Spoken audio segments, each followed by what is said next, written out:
We will be taking periodic breaks through the remainder of the day. At this time, we will meet as the committee of the whole, and I would like to introduce the chair of the Strategic and Operational Excellence Committee, Dr. Laura Powell. Thank you, Mr. Chairman. Welcome, everybody, to the Strategic and Operational Excellence Committee.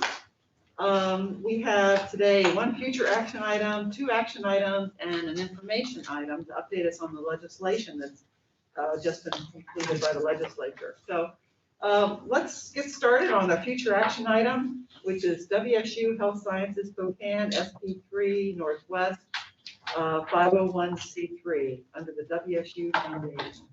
Vice President DeVol. Yes, thank you, Regent Powell. So what I would like to be able to do is to share a screen. How would we like to do this? Either a shared screen or using the presentation? What is the best way to go, folks? Shared screen. I think shared screen probably. Okay, thank you. So I appreciate the opportunity to tell you a little bit about an initiative that we would like to consider as a business incubator. And this is SP3 Northwest. So it is our sense that SP3 Northwest is part of expanding our economic impact and is part of our land grant mission. So SP3 Northwest stands for Spin Out Space in Spokane. It is a life sciences incubator. It's designed to support startup companies from the inside of our institution and to engage with companies outside. It was originally funded in part by Bank of America. They provided the initial funding. And what we're looking to do is establish this as a system or a network across our campuses of linked incubator activities where we collaborate across academic units, we collaborate across campuses, and we collaborate across operational units, including the Office of Research. This activity actually interlaces with the increase in the research productivity with the health sciences and in other areas. In an earlier presentation today, Vice President Keene illustrated that a lot of the federal funding that is coming to the institution is actually in the form of small business innovative research grants, or SBIRs and STTRs. So we consider this as part of our translational activity from the basic and applied research, translational research, into economic impact and connectivity. It's largely through collaborations and partnerships. So currently right now on the campus, and for those who are here, welcome to the campus. If you're in the nursing building, south of you a couple hundred yards is a building that is on our campus that actually is the Ignite Northwest building. We are responsible for the master lease on that building. We do not own the building, but most of the inhabitants, we work with the Office of Real Estate and Business, the Real Estate and Business Office, or REBO, and we co-manage the people who are in the building. What we're trying to do is reprogram that incubator, or what was supposed to have been an incubator, and take this from an initiative that we've begun and then develop it into a true incubator. So we're looking to unite the academic, business, innovators, investors, and experts. You can see that we have a broad vision across Washington, and we want to work with county, state, and federal and small business organizations. What we are doing is supporting the development of the translational activities from the inside of our organization to connect and go out. Again, just to be clear, intellectual property development, collaborating with the Office of Research, commercialization, collaborating with the Office of Research, and also then spin out companies. So we are asking for consideration at a future date of approval that this would be an incubator that would be housed under the umbrella of the WSU Foundation. You can see the benefits would be the tax exempt status allows SP3 to acquire additional local, state, and federal economic development funds. Currently, the way it's housed, we do not receive the full extent of the economic development funds that would be available to us. I would like to see a governance structure established that would be in the foundation where there would be a board and the leadership of SP3 would report up to the board. We're also looking to move into a more entrepreneurial mode. So some of the benefits to WSU, you see that research and innovation are reputationally and potentially financially beneficial. Corporate relationships are enhanced through the incubator. A culture of innovation attracts high quality faculty, students, and staff. Active oversight and governance will reduce the risk and enhance success. The relationship will reduce financial, legal, and reputational risk. I'm going to stop here. You can read the slide. But what I would say is that I'm working closely with Vice President Pearson and our legal team to go through a due diligence process.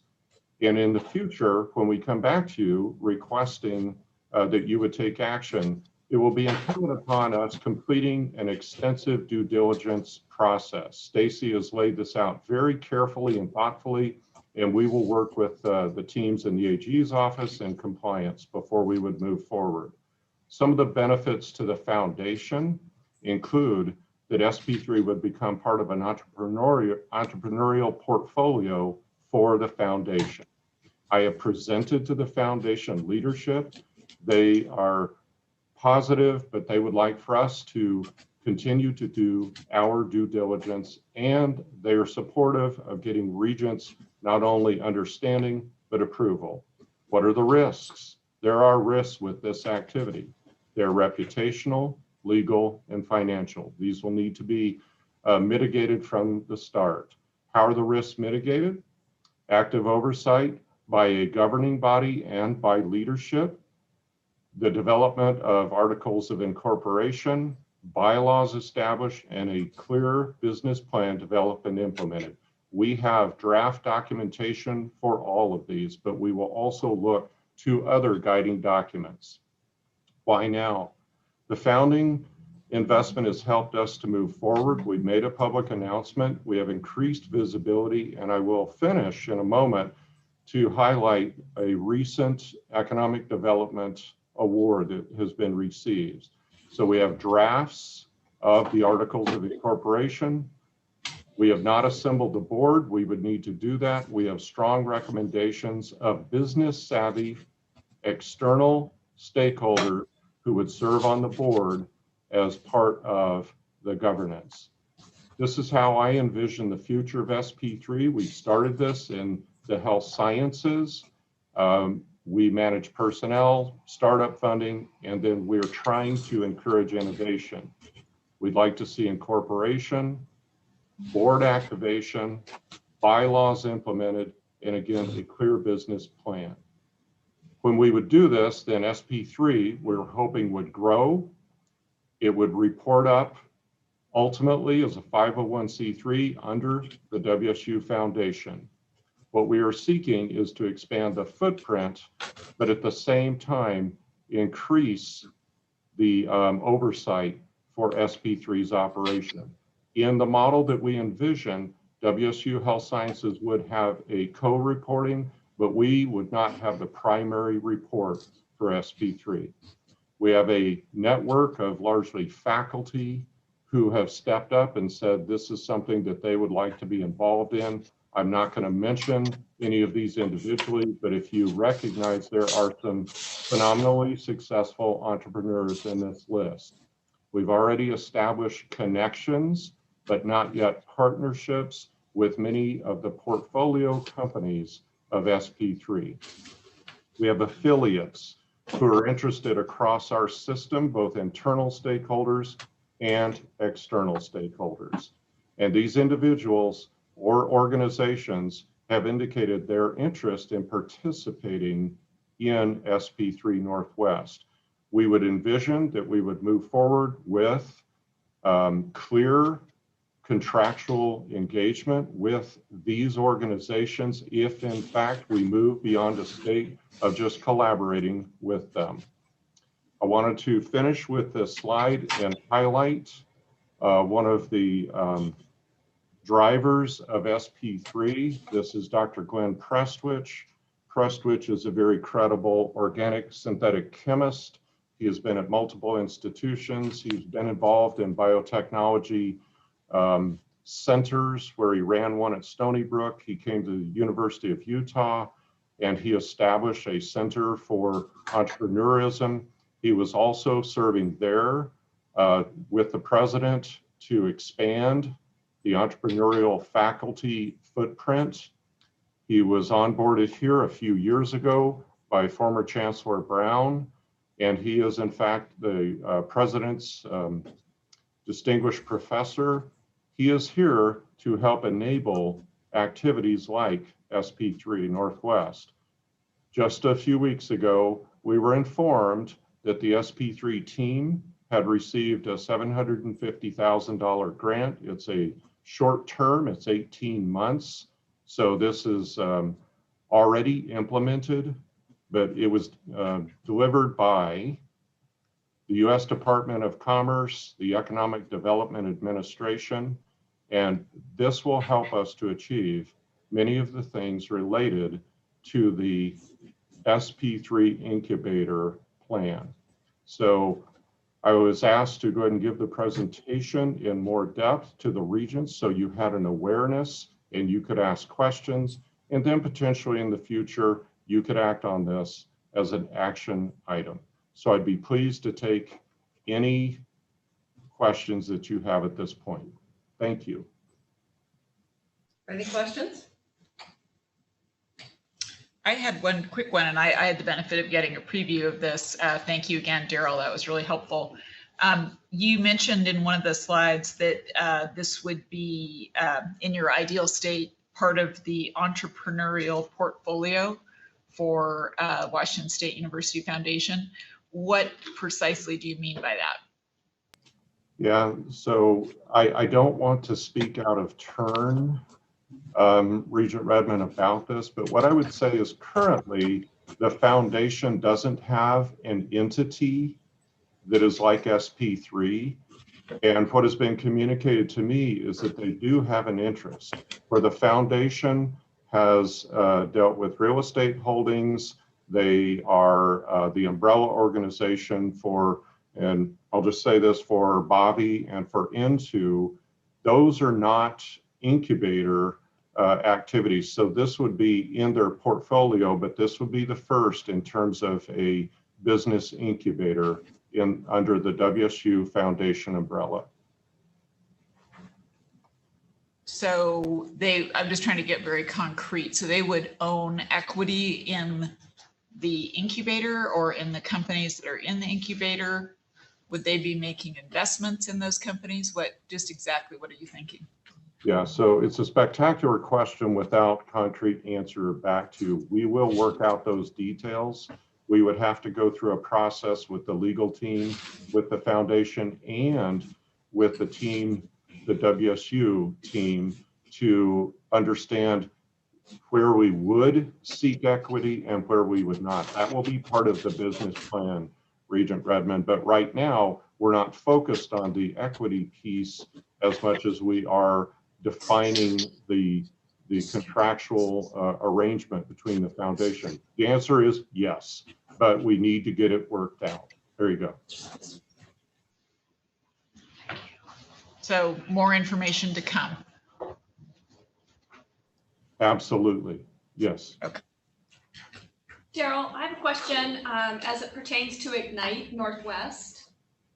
With them really being the landlord, if you will, what is the health of Ignite Northwest, and kind of can you give us an update on where they're at from a stability standpoint? Thank you, Regent Dickinson. We are working with Ignite Northwest. They are supportive of what we are doing, and they are de-emphasizing the activities that we are. If I could briefly just mention what Regent Dickinson is referring to is that Here in Spokane, we've had what was called CERTI, then it transitioned to Innovate Washington, then it transitioned to Ignite Northwest. And people have asked, why were those not as successful in the past, and why would you do this now? We have much more of a footprint in terms of the research here on this campus, but across the system than we did when those activities were begun. Ignite is partnering with us. They have even said they would be willing for us to rebrand the building. Instead of it being Ignite Northwest, that it would be SP3.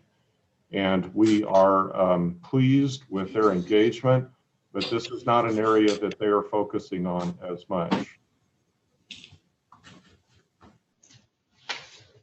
Daryl, I have a question, and maybe you've already done this in your due diligence, but a similar activity called the W Fund with life sciences as an incubator and an equity arrangement occurs at the University of Washington. And so have we collaborated? Are there lessons learned there in terms of risk management or even the benefits that they had expected? It sounds similar, maybe I'm wrong, but just in terms of context, can you just comment on that? Yes, there are lessons to be learned, and they are about timing and the way that you do it. But we are working, so we engage with the Washington Research Foundation. We're engaged with CoMotion and the team at the University of Washington. And we have a whole list of kind of the lessons learned from them. But yes, I'd be glad to provide more information on that as we have time. We're trying not to do this in a vacuum, folks, and we would rather learn from the history of the CERTI Innovate to Ignite and from what the University of Washington as a partner has done in this space as well. Any other questions, Daryl? Okay, great presentation. Thank you. Thank you, Regent Powell. Okay, now we're going to move into the action items. And the first one is to rename the Paul G. Allen School for Global Animal Health and the Paul G. Allen School for Global Animal Health Building. Provost Chilton? Thank you. Yes, this is action item 1. The proposal is to rename the College of Veterinary Medicine, the College of Veterinary Medicine proposes to rename the Paul G. Allen School for Global Animal Health to the Paul G. Allen School for Global Health. The full proposal is in your board packet. But the original mission of the Allen School, as originally stated, was to improve human health by control of infectious diseases. So the proposal is really to move the name to be something more in line with the fact that even though there is some focus on animal diseases, it's also the connection between animal and human transmission. The attached proposal there was reviewed and approved by the Faculty Senate Executive Committee this spring, and with the idea of implementing the revised name during the summer of 2021. Coincident with this is a proposal to rename the Allen Building. The facility name change is obviously important to accompany the change in the name of the academic unit. The facility rename is endorsed by the president, myself, Vice President of Finance and Administration, Vice President for Health Sciences, and the current deans in the 3 colleges of medicine, nursing, pharmacy, and pharmaceutical sciences. Also, we have a WSU Facilities Naming Committee, which also reviewed the proposal and has also approved this for consideration. And then finally, the Paul Allen Estate needed to be consulted because of the naming gift, and they have also granted their approval for the change of the building. Thank you. Any questions? Seems to make a lot of sense and a nice way of continuing the transition towards this health integration amongst all of our programs. So that's excellent. Okay, next item, action item is election of officers. Chairman Blankenship. Thank you, Regent Powell. One of the privileges of being chair is to serve on the executive committee and seek out a successor. And you have already elected the capable hands of Regent Dickinson as my vice chair, and she will assume the chairmanship on July 1. But we need to nominate her vice chair. And it's my honor to present in nomination Regent Lisa Schauer to assume those duties. And she has willingly agreed to that honor. And that will be the executive committee report tomorrow. Thank you. That is my report. Any questions? Okay, hearing none. We're going to move ahead into our information item and hear a summary of what's been going on in the legislature and how it impacts WSU from Vice President Kerr. Hi, I'm going to go ahead and share screen.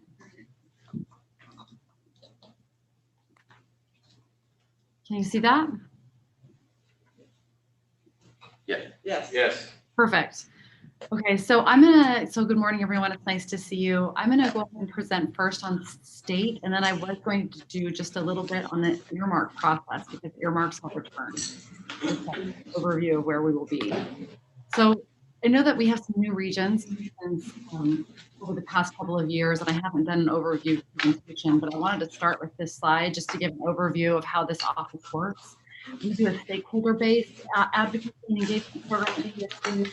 It was the program that I brought to WSU when I started here, and so lobbying is one small portion of it, but the overwhelming majority of our work is with stakeholders, and it has been very successful for us, including in our COVID response and with what's happened to the legislature this year. So this is where we landed this year.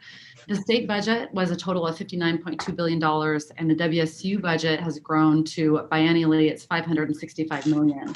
And this is a significant increase from the last biennial budget. Last biennial budget, the state budget was about $52.1 billion, and the WSU biennial budget was about $518 million.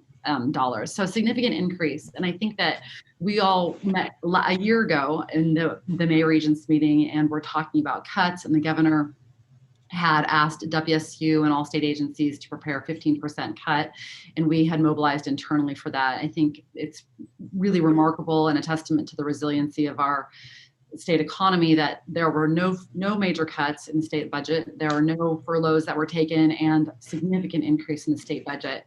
I won't read this slide, but I did want to highlight that there were significant investments made in our state budget to things that we care about. And so even if those dollars were not directly allocated to WSU, there are many opportunities for us to participate in public policy, public dollars, and programs that are funded through the state budget. One thing that I did want to highlight and had come up in our previous Regents meeting was the DEI programming. So there's two things. One is there's an Office of Equity that has been fully funded, Office of Diversity and Equity at the state level. It's the governor's level agency that has been fully funded by the state legislature. And then there were curriculum bills. One is for DEI training for students, faculty, and staff. That one was funded. And then another focused specifically on the curriculum and medical schools. We had talked about that at the previous Regents meeting. Those bills both passed. They were both funded. Just for our collective reference, the Elston Floyd College of Medicine was already compliant. And so the bill process was a great opportunity for us to continue to talk about the medical school and to talk about the work that we had been doing in that space. We really have benefited from being a newly created and a newly growing medical school at this time, and important to talk about today on the day of graduation. Really important here is that the legislature maintained the integrity of the Washington Education Investment Account. So for all of our reference, that's 2153, which was the bill that created a dedicated revenue source for higher education for the first time in the state of Washington. It fully funded the Washington State Grant. We have among the most generous student financial aid programs in the country. And so that account was held harmless. It funds many important things, including portions of our medical school funding. And it includes funding, which we call foundational funds. The formula that the legislature uses, they acknowledge doesn't actually provide full funding on a per student basis. And so additional funds do come to WSU and to the other higher education institutions through that account. So hold on. Just gonna slide over here. So I just wanted to put this in perspective. So the green in the Washington Evergreen is the size of higher education funding in the state of Washington. I just wanted to put that in perspective for us. So that includes all 2-year and 4-year funding and all financial aid. And so then if we take that piece of the pie and we look at that 5.1 billion, this is the piece that goes directly to WSU. Now there are other funds in this section like financial aid that certainly benefit us and benefit WSU students. But I think it's really helpful for us to put that into perspective, especially when we see the scale of the state budget. When I worked for the state legislature and the state in a leadership office, the state budget was about between $35 and $38 billion.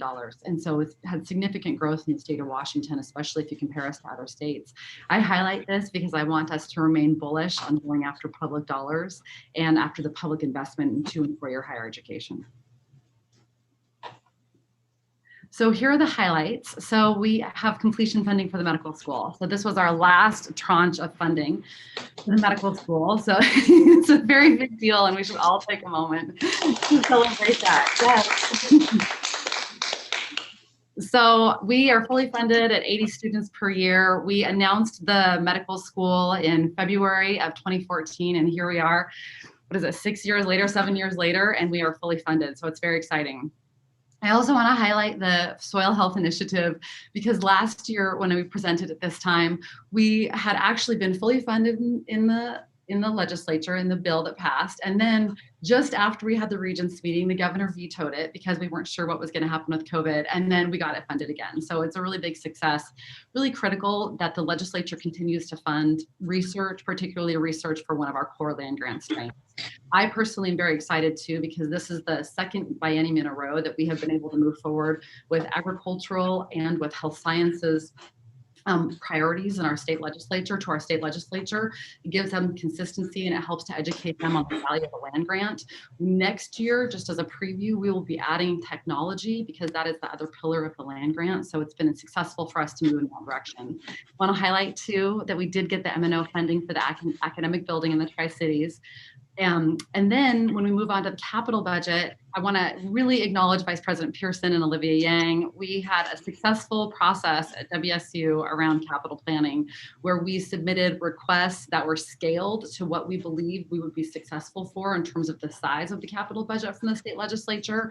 And then we were able to work among our campuses and with our academic entities internally so that we had a package that funded WSU priorities, and this was really successful. So we will have the WSU Vancouver building fully funded.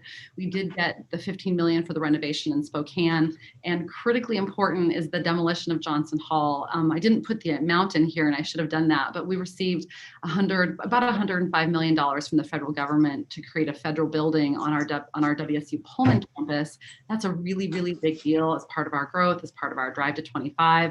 When you go to our other academic leaders who've been on many other R1 research campuses can attest to, you see lots of federal research buildings. And so that $8 million is small in scale, but very big in terms of what it leverages, and another success for our advocacy program.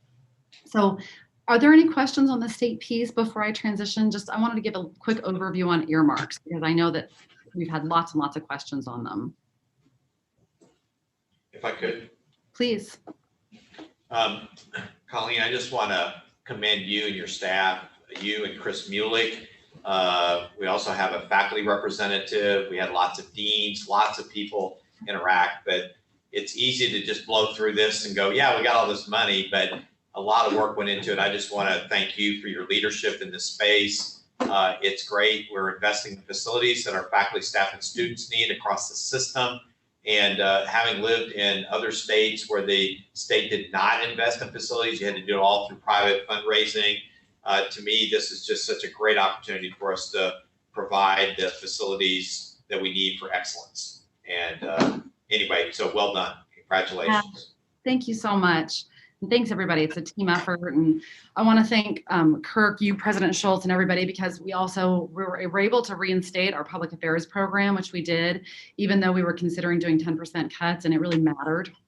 It really, really helped, particularly in the end, because we pivoted, just for all of our reference, we pivoted during session. We went from kind of saying minimal cuts or stop the cuts to saying no cuts, and to being bullish and getting more dollars than we had asked for. So really appreciate everybody for the team effort. Thank you. So Colleen, Dr. Crouch had a comment. Oh, please.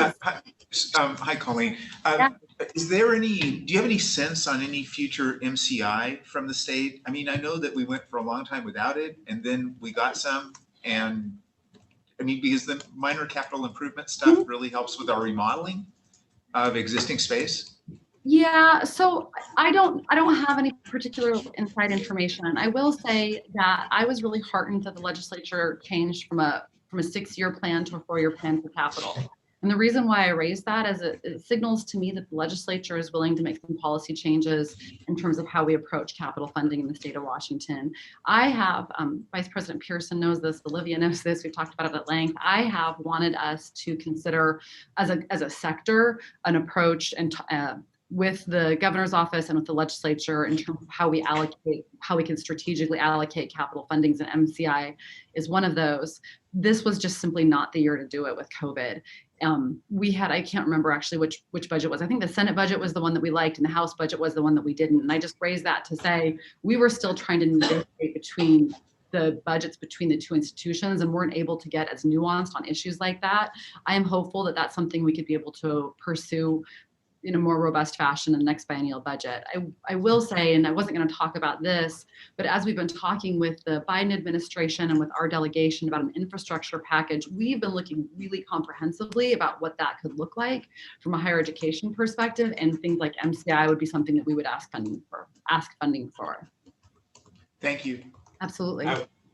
Colleen, also, we received some additional capital things as well. There's a couple other smaller things around here. And one of the most notable is we got some pre-planning money for a new science building in Pullman that would really support a lot of the great work that we're doing in the College of Arts and Sciences. And some of our facilities needs in that area of campus are significant. Let me just put it that way. But like I mentioned in our previous committee with the Vancouver building, we've got a meeting next week with the dean and others to start talking about how we can take a possible state investment and multiply that with philanthropy, where we've got a 4-year runway maybe to do some fundraising for that as opposed to trying to do it in 2. But there's some other things in the funnel and pipeline moving forward that have been desperately needed for a long time. So it's again, more good news, just maybe not the same dollar figures yet. Yeah, no, thank you for bringing that up. I should have raised that. So for all of our reference, and again, we have new regents, what happened with the capital budget situation for higher ed is that after the last Great Recession, so like 10 years ago, the state had reallocated some capital funding revenue streams to support the state operating budget. Those were never fully corrected. And so the size of what we invest in Washington state for capital is smaller than it used to be.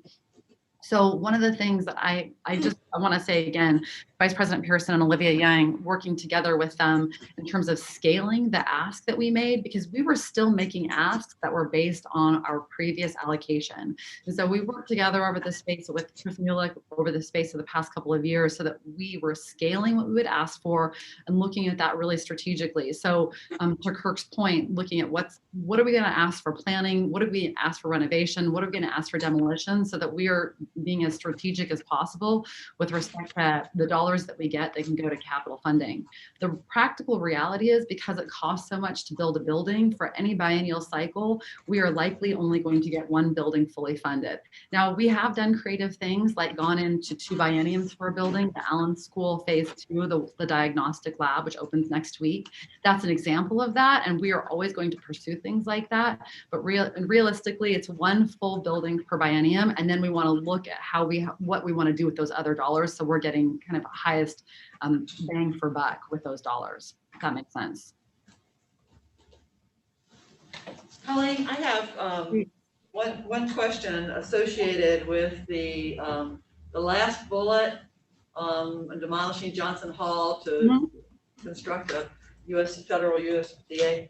Since it's a little more on the federal than the state side on my question, but do we get M&O funds when we get a building constructed by USDA?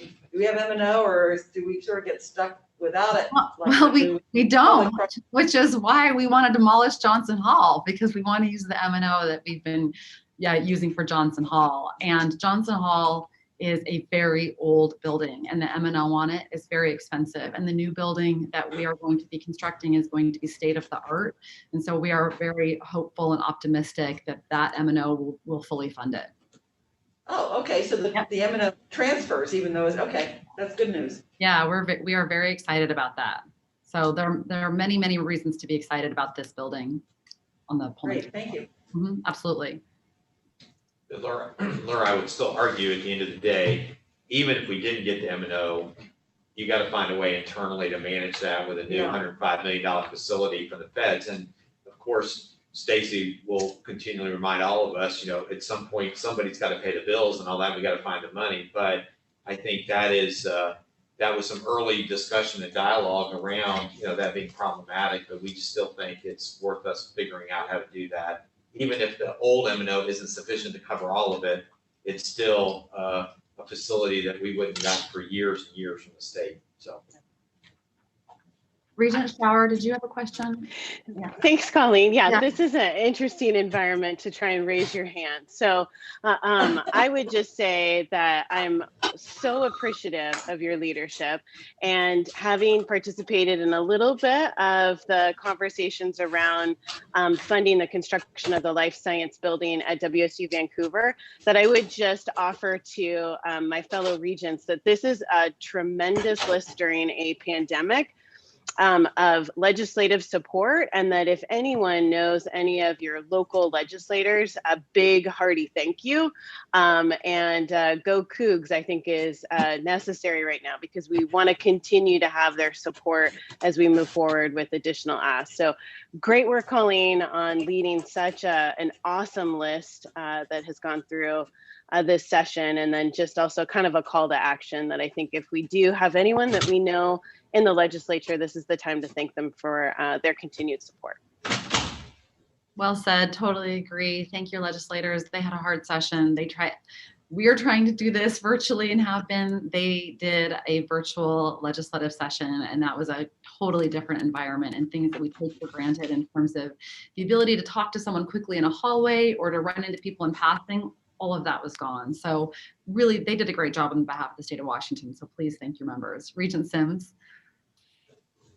Colleen, can we get a list of names of people who were key? That would be important. Legislative champions, absolutely. We would happily do that.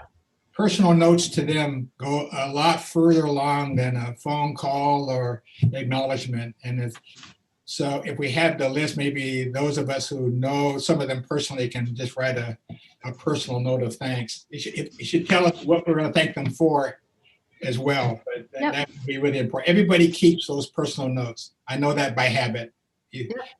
Absolutely, they do. That's very true. Good point. Thank you. So Colleen, well done. This is, so much of this has been in the making for over a decade. Yeah. Longer than a decade. So it's pretty amazing. You and Chris have been so steadfast in your approach. I think I'm going to balance the scale just a tiny bit on making sure that WSU is sensitive to understanding this was not a great session for business owners. And so we just want to be mindful of what that has felt like for small businesses this past year in particular, and some of the things that have been passed are going to be difficult for businesses going forward. So I just want to make sure, and how we navigate our story with an upcoming tuition increase, and we've had such great success here. I just want to make sure we're sensitive to kind of what that feels and looks like for a lot of our employers in the state of Washington, because if corporations were sitting here, they might not be as excited. And not to say that these aren't the right decisions, I just want us to be sensitive to it, so. Thank you. I would love to talk for a minute about earmarks, because I think it is, first of all, I know that you all are hearing about earmarks and they are moving forward very, very quickly. And I think that earmarks from a timing perspective are really interesting with our One WSU conversation, because it is very much about community and very much about campus. So here's a definition of earmarks. I'm not going to read it to you. I know we're going over a little bit. Des has this deck, and so you can have it. But we went on earmark hiatus many years ago at this point and have not had them. And I raise that because many of us are familiar in all different areas of what we've been doing, whether we were at WSU or not.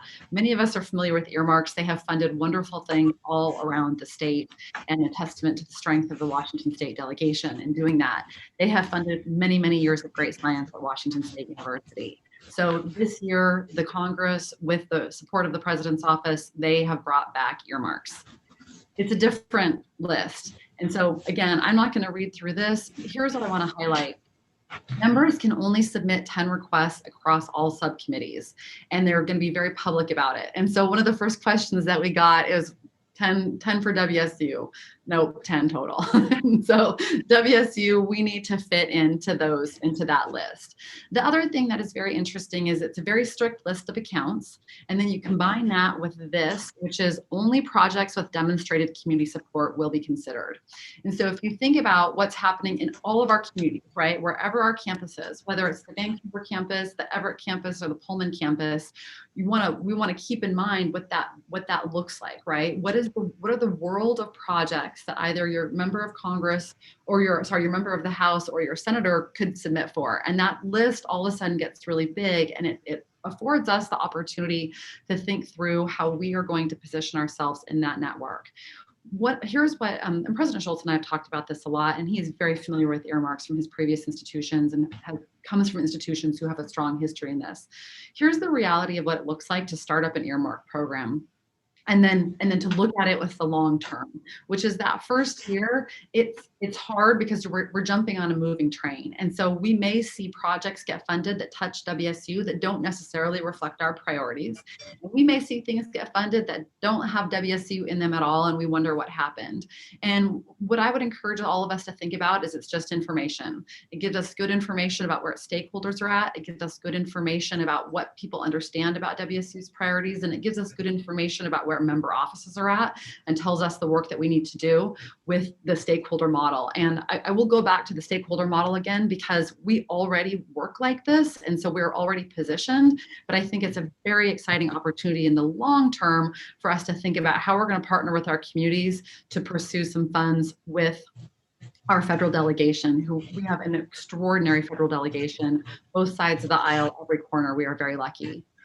Let me just talk about it here now and beyond, is what I called it. So first, what has happened a little bit is we got really enthusiastic about earmarks. And what I want to remind everybody is we have a very successful federal advocacy program. That building is a testament to that.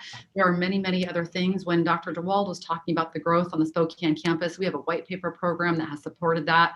So we're going to keep doing what we do. So we are not going to pivot and just do earmarks. We're going to add the earmark process into our federal toolkit. What I do want to highlight is that we are going to move forward with one earmark request this year with Senator Murray's office. And it really touches on, for those of us that were in the Research and Academic Excellence Committee, Dr. Barbosa-Leiker and Dr. Roll touched on this. Dr. DeWald and I, working with Dr. Palmer, who's here, who was just speaking, we have had an extraordinary year working together with Dr. Keene, BPR, and I want to also acknowledge Dr. Borgeson, CVM Dean, and Dr. Butler, the new CAS Dean. We've really had an extraordinary year working together, and we have learned a lot. So we are working together on a broad public health initiative at WSU. Without question, we have the assets. In fact, I want to highlight for all of us, it has been humbling for me who worked to develop the medical school campaign and has been working on this for a decade now at WSU. And I have learned so much about what we do. And so we have these extraordinary building blocks. We have the medical school, we have the lab, we have institutes and centers and programs and many work that's already happening. And so the question is that how do we put those together? So we have started working on that already. We have started working on it through the collaborations that we have put together internally as part of our COVID response. And so we will be submitting an earmark request to Senator Murray that will go to support that. It will be specific to behavioral and mental health. Dr. Roll has helped educate me a lot on the intersectionality of disease in rural, remote, and underserved communities, and the opportunity that WSU has to move the needle there. So you will undoubtedly hear about that, but I wanted to highlight that because it's part of a larger initiative that we are looking at and that we will look forward to talking with you about. But I think it's important because we're celebrating the medical school and it's been this huge achievement for WSU. And one of the things that President Schultz and I have talked about is also it's a cornerstone. It's a cornerstone for something that we are going to do in pursuant to our land grant mission in the state of Washington. So as we get through this year, and this will undoubtedly be something that you all hear about, then we will develop a process. I will make sure to send to you again. We have our federal process online. There's a memo, there's a timeline. So that will be updated this year by the time we start school in the fall. So August, September, and then the earmark process will be part of that. And it will be tailored for campuses because again, this is going to be something that is campus specific. So I just love the timing with respect to the One WSU conversation that we have. So that's our last slide. So I will actually just scroll back to the first slide because this is the slide that we will use to underpin the earmark process. We already use it anyway, but I think it's really exciting for us to think about this with respect to each of our campuses. So I'm happy to take any questions. I'm happy to see all of you. Thank you for your leadership.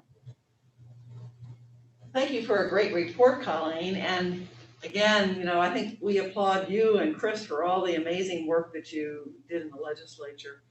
Any questions? Lots of good information. Colleen, how many earmarks are we going to put in play? And the reason why is at the beginning, the federal agencies are already beginning to put into their budgets what they want. Mm-hmm. And so earmarks are looked at as budget builders. Yep. So that we can, when I was working back there, so we could forecast what we would be supporting or wishing to have amended in the budgets. So I'm assuming that time is not an ally at the moment on those. It's better to get busy now than it is to wait a year or two. Yeah, we are only submitting one. We are going to submit one to Senator Murray's office, and it is due next Friday. So we're working on that now very actively. In fact, I keep getting Outlook notifications. People are working on it right now. We have reviewed opportunities for our other campuses. So Regent Powell, Chancellor Haynes, and I worked really closely and talked with Representative Newhouse's office. There just wasn't something that was going to work for us this year. Again, the timeline was so fast. His timeline has already passed. One thing I will also say is that Representative Newhouse and Representative Kilmer, they have set up community advisory groups to advise and to approve what those earmark looks like. Again, it's a really good indicator for us in terms of how members are thinking about this. The other thing, Regent Sims, that I would flag is just the accounts that are permissible for earmarks this go round. That is another factor that really constrains what we will apply for. So I'm very excited about this Senator Murray earmark request around behavioral and mental health. I think it is really important and supports a lot of great work that's already being done. But we will undoubtedly, the next time I see you at this time of year, I should say, we will undoubtedly be having more requests. Colleen, is this gonna be, this is earmarked, is this WSU only, or is it WSU and other partners? So the one that we're working on is going to be WSU serving a region with respect to behavioral and mental health, and it will be a systems approach. So it will benefit, it will use WSU as a lead entity, but it will support other entities and on a systems approach. Thanks. Mhm. I might add, this is an area I've got a lot of experience in and look forward with Colleen and Glenda and our team kind of working this through and having more and more things move through.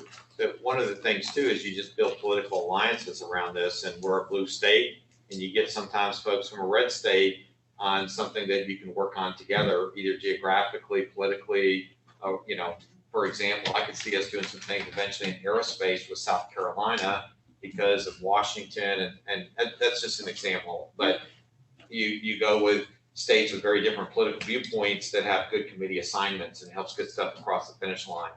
We put a program in place where faculty brought forward ideas, and then we wind up working with government relations, sorting them, some with the earmarks, but then we would go every single idea, we would say, here's some potential funding sources, here's some support. So instead of it being a no, we took some stuff that was perfect in earmarks and could be developed and built into bigger programs. So I think this is going to be fun. It's different this time than it was previously, but I can tell you, knowing Colleen and her team, eventually we will be in play for every one of those potential earmarks. It's just going to take a little while to get to that.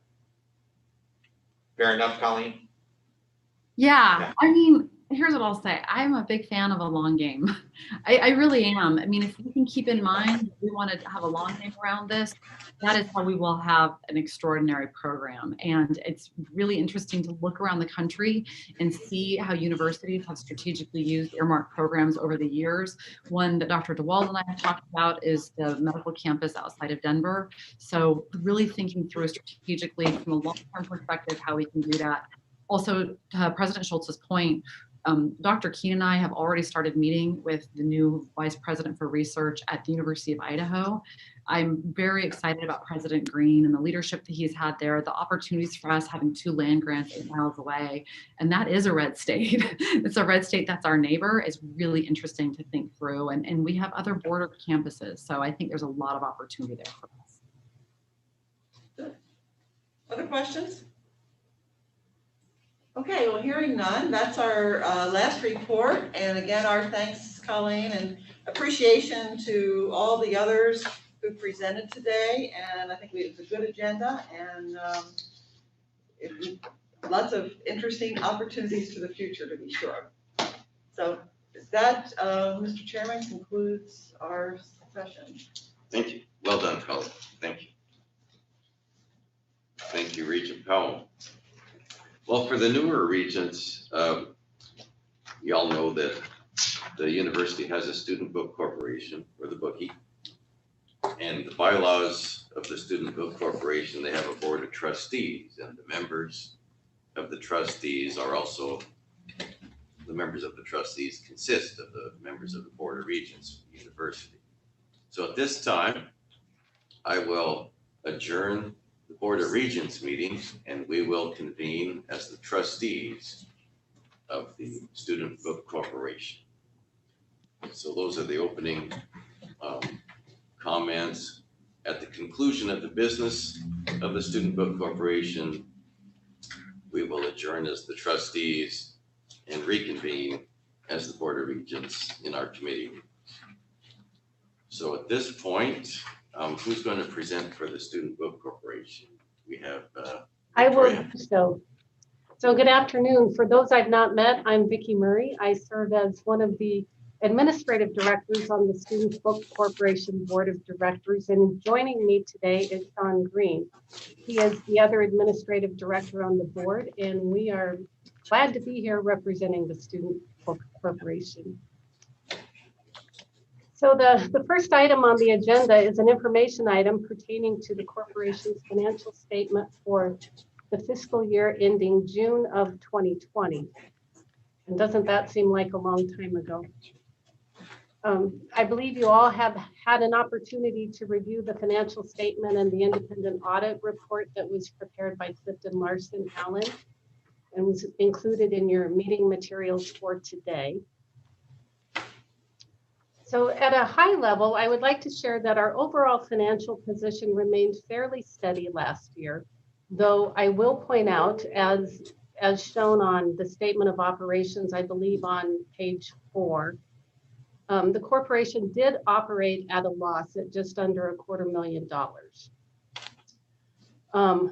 Though this was certainly unexpected when we started the year, it was not surprising as the year went on, and given the pandemic-related shutdown of all of our stores in mid-March and the resulting impact on sales during that last quarter of the fiscal year. I would also point out that this time next year, when we present the fiscal year 21 financials, you'll see a much greater operating loss. It will reflect a full year of reduced operations due to COVID-19. So it'll look very different next year. We are fortunate that the corporation has healthy reserves. We're very impressed with Barnes & Noble College management team as they guided us through these unprecedented times. They expanded our online sales. They provided the curbside pickup and also continued to expand the First Day program that is so beneficial to our students.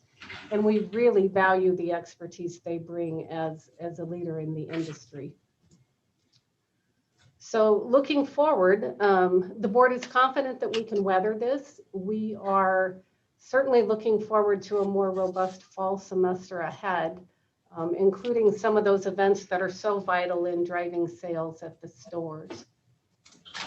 So that's kind of a broad overview of the financial statement. Sean, is there anything you would like to add to that? No, Vicki, I think you highlighted everything. Okay, we're happy to answer any questions you might have.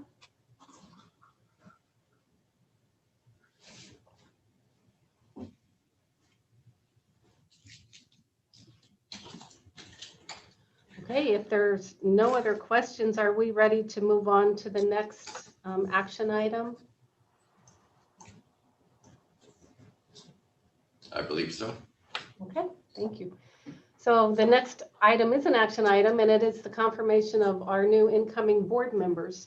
So we have a few students that are members of the graduating class this spring, and we are delighted for them and grateful for their time on the board.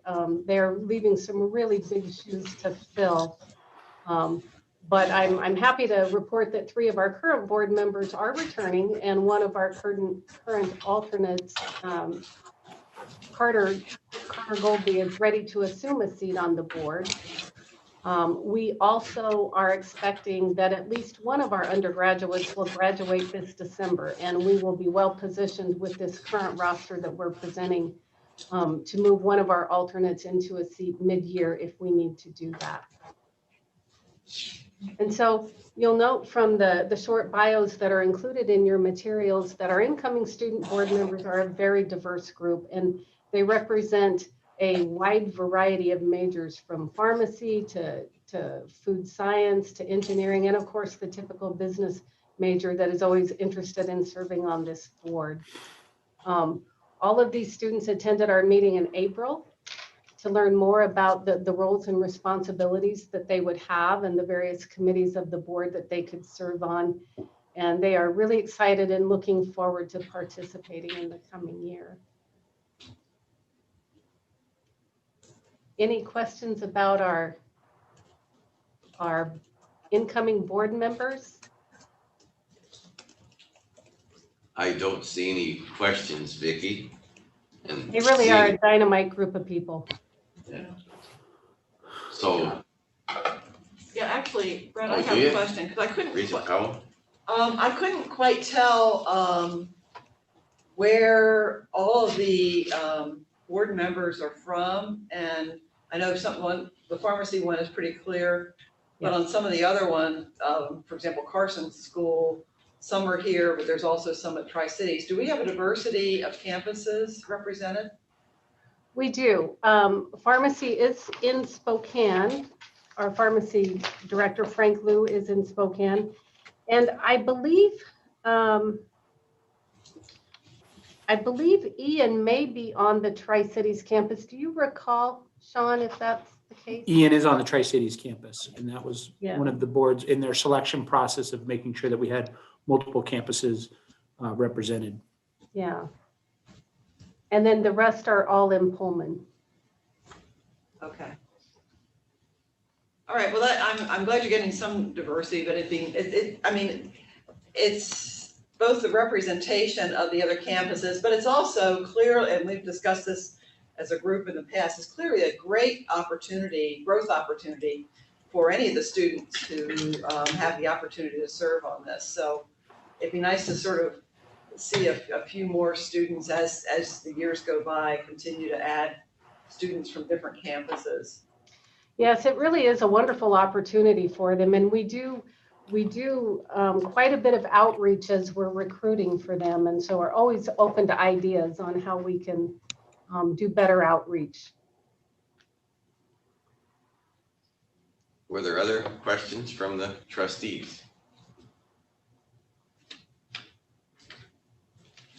Seeing none, I move then that the trustees and shareholders of the Students Book Corporation confirm the proposed individuals to serve on the Student Book Corporation Board of Directors.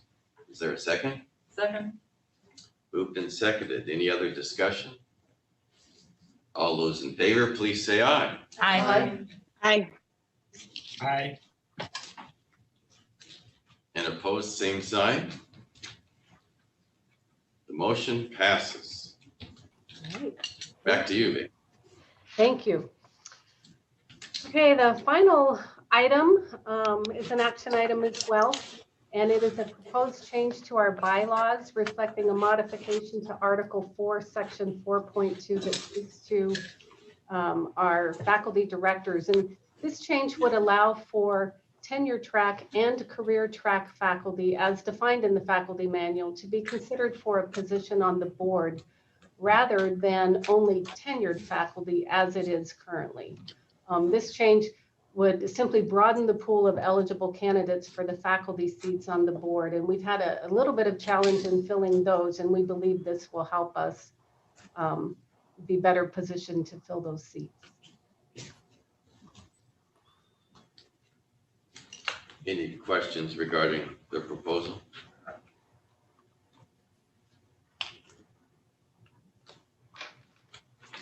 Seeing none, then I will move that the trustees and shareholders of the Students Book Corporation approve the changes to the bylaws of the Student Book Corporation as proposed. Is there a second? Second. It's moved and seconded. Any other discussion on the motion? All those in favor, please say aye. Aye. Aye. And opposed, same sign. Motion carries. I believe that's your business, Vicki. It is, and I thank you for your time. Thank you. Thank you for presenting, and thank you for all the good work. Is there any other business to come before the trustees of the Students Book Corporation at this time? If none, we will now conclude the annual meeting of the trustees and shareholders of the Students Book Corporation. This meeting is adjourned. Thank you both. And now we will reconvene as the Washington State University Board of Regents and resume our committee meetings after we take a break. We will resume at 1 o'clock.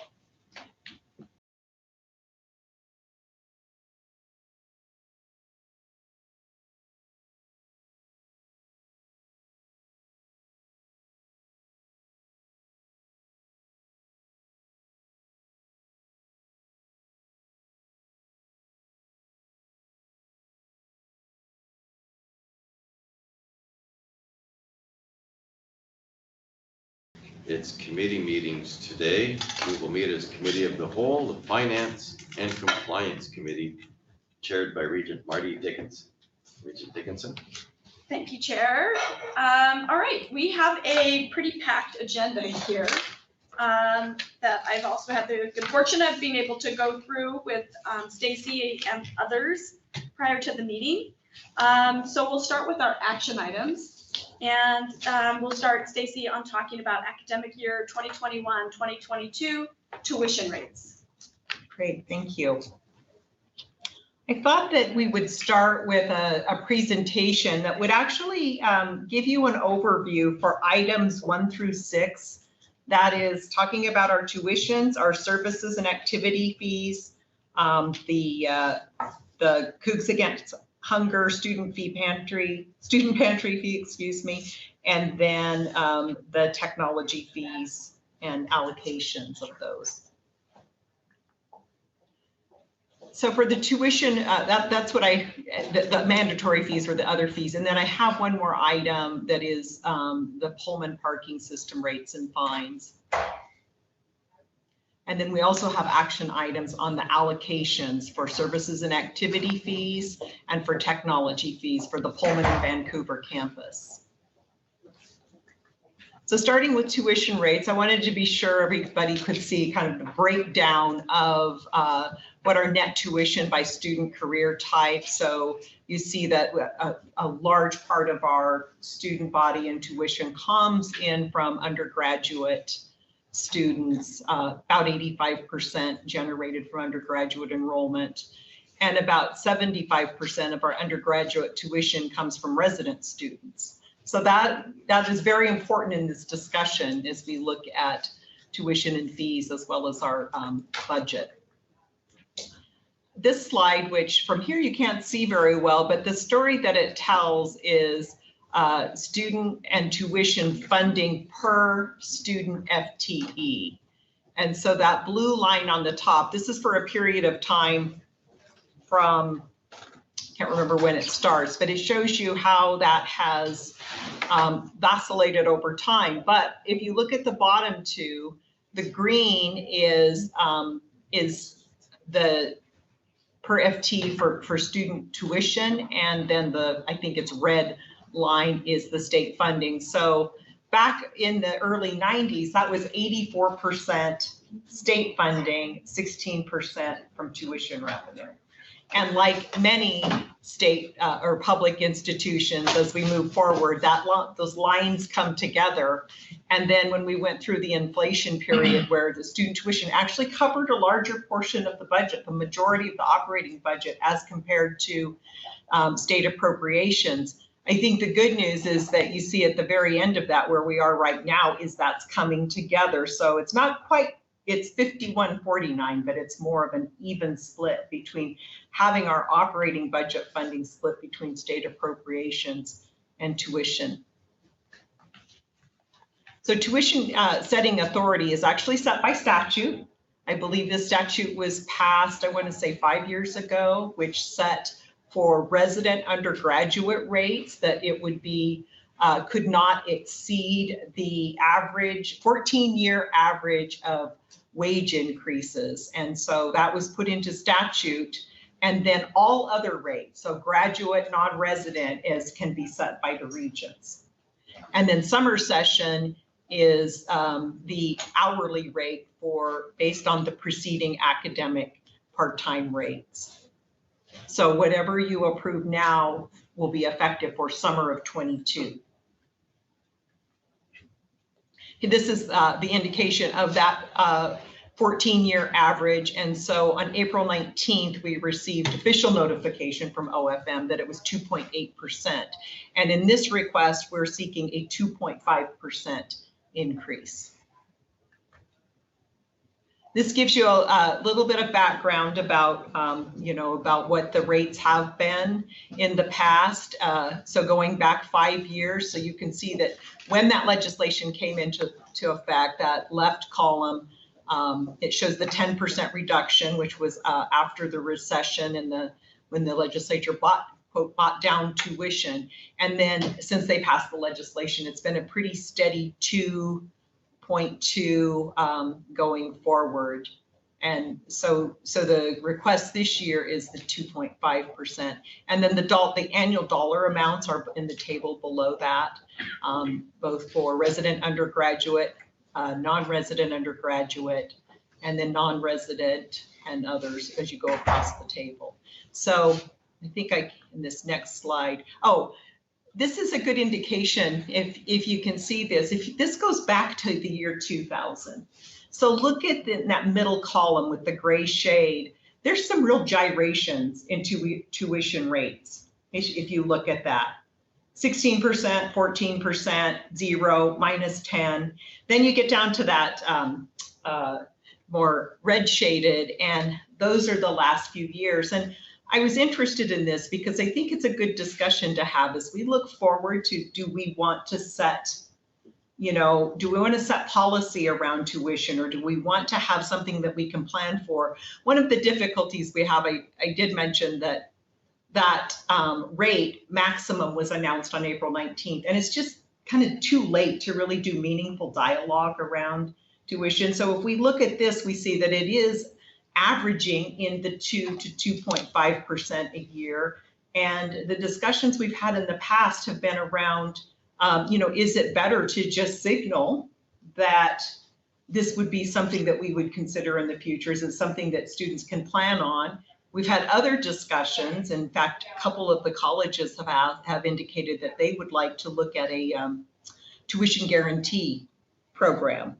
I believe pharmacy was one of those who said, could we tell students, when you come and when you complete your program in this many years, you would be able to do it at this rate. And so those are things that I think that we can have discussions around. It's been brought up before. There's certainly other tuition policy issues, but I do think that what you see here in these last few years is preferable to maybe some of those other years. And admittedly, they were impacted by state recessions and things like that. But I think there is value in what you're saying there. Not that there would never be an increase when you say there's a tuition guarantee, but there is that we would know what that average would look like, that we would not exceed that in a 4-year period for a student, where that student could then try to back into that versus this kind of just not being prepared perhaps to have,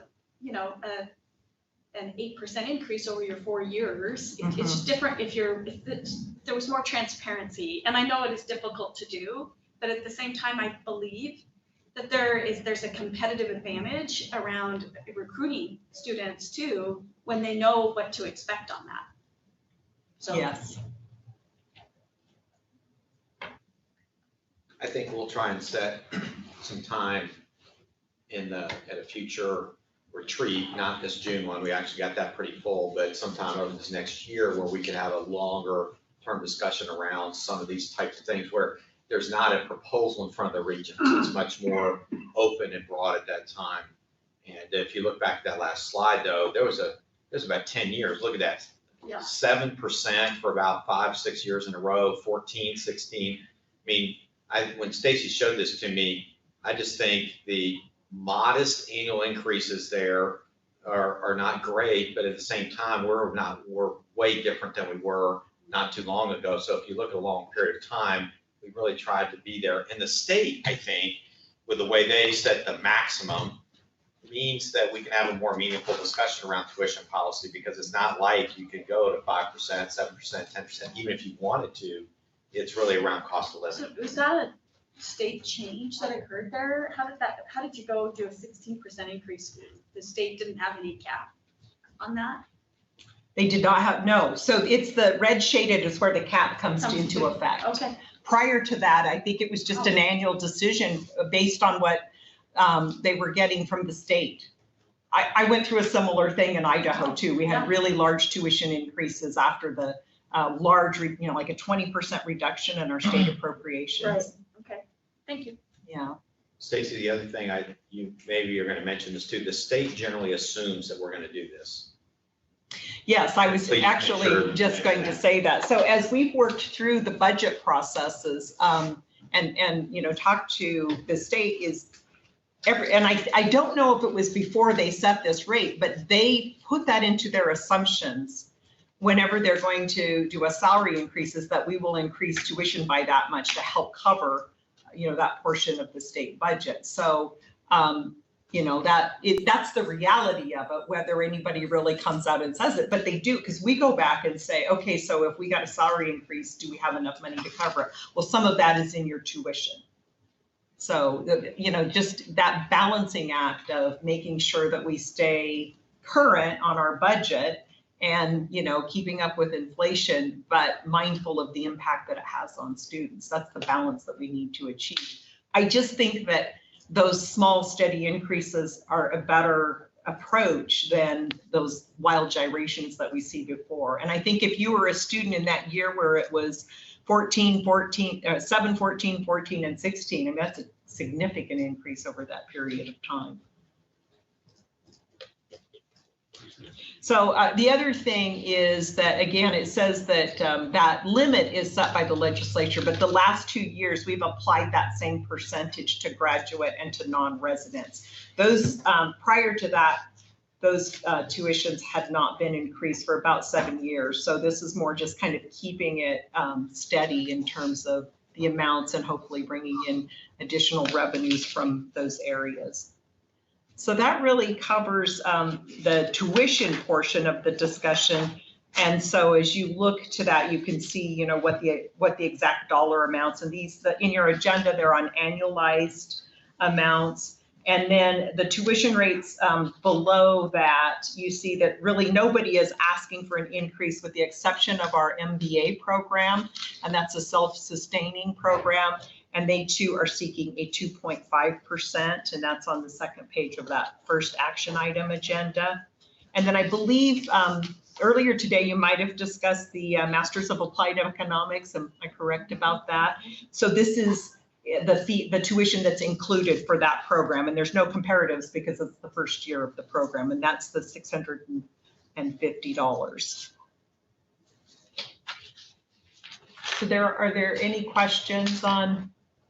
I have a question.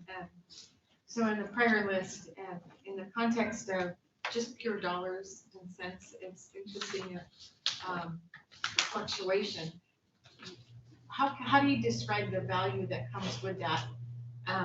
In the preparation I was reading all the annual reports going back, 10 years, and I noticed that in 2016 fiscal year, Money Magazine put WSU as a greatest value university, and I'm wondering, was it a function of that decrease, or how do you describe that effect on just tuition, the value of?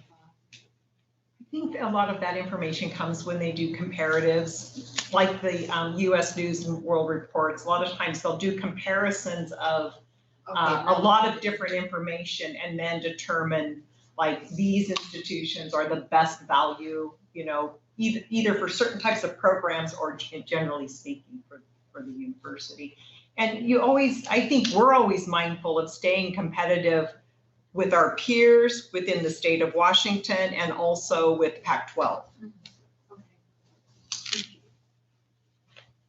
Other questions as it pertains to tuition increase? Greg, and then Marley will go to you next. Stacy, just for clarification, you had said that you had referenced something that we had talked about earlier in the day as part of the MBA increase.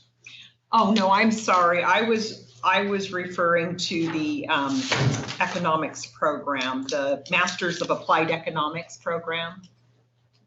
Oh, okay. The new program that was approved or was not was discussed, I believe. And that's a program similar to the MBA program?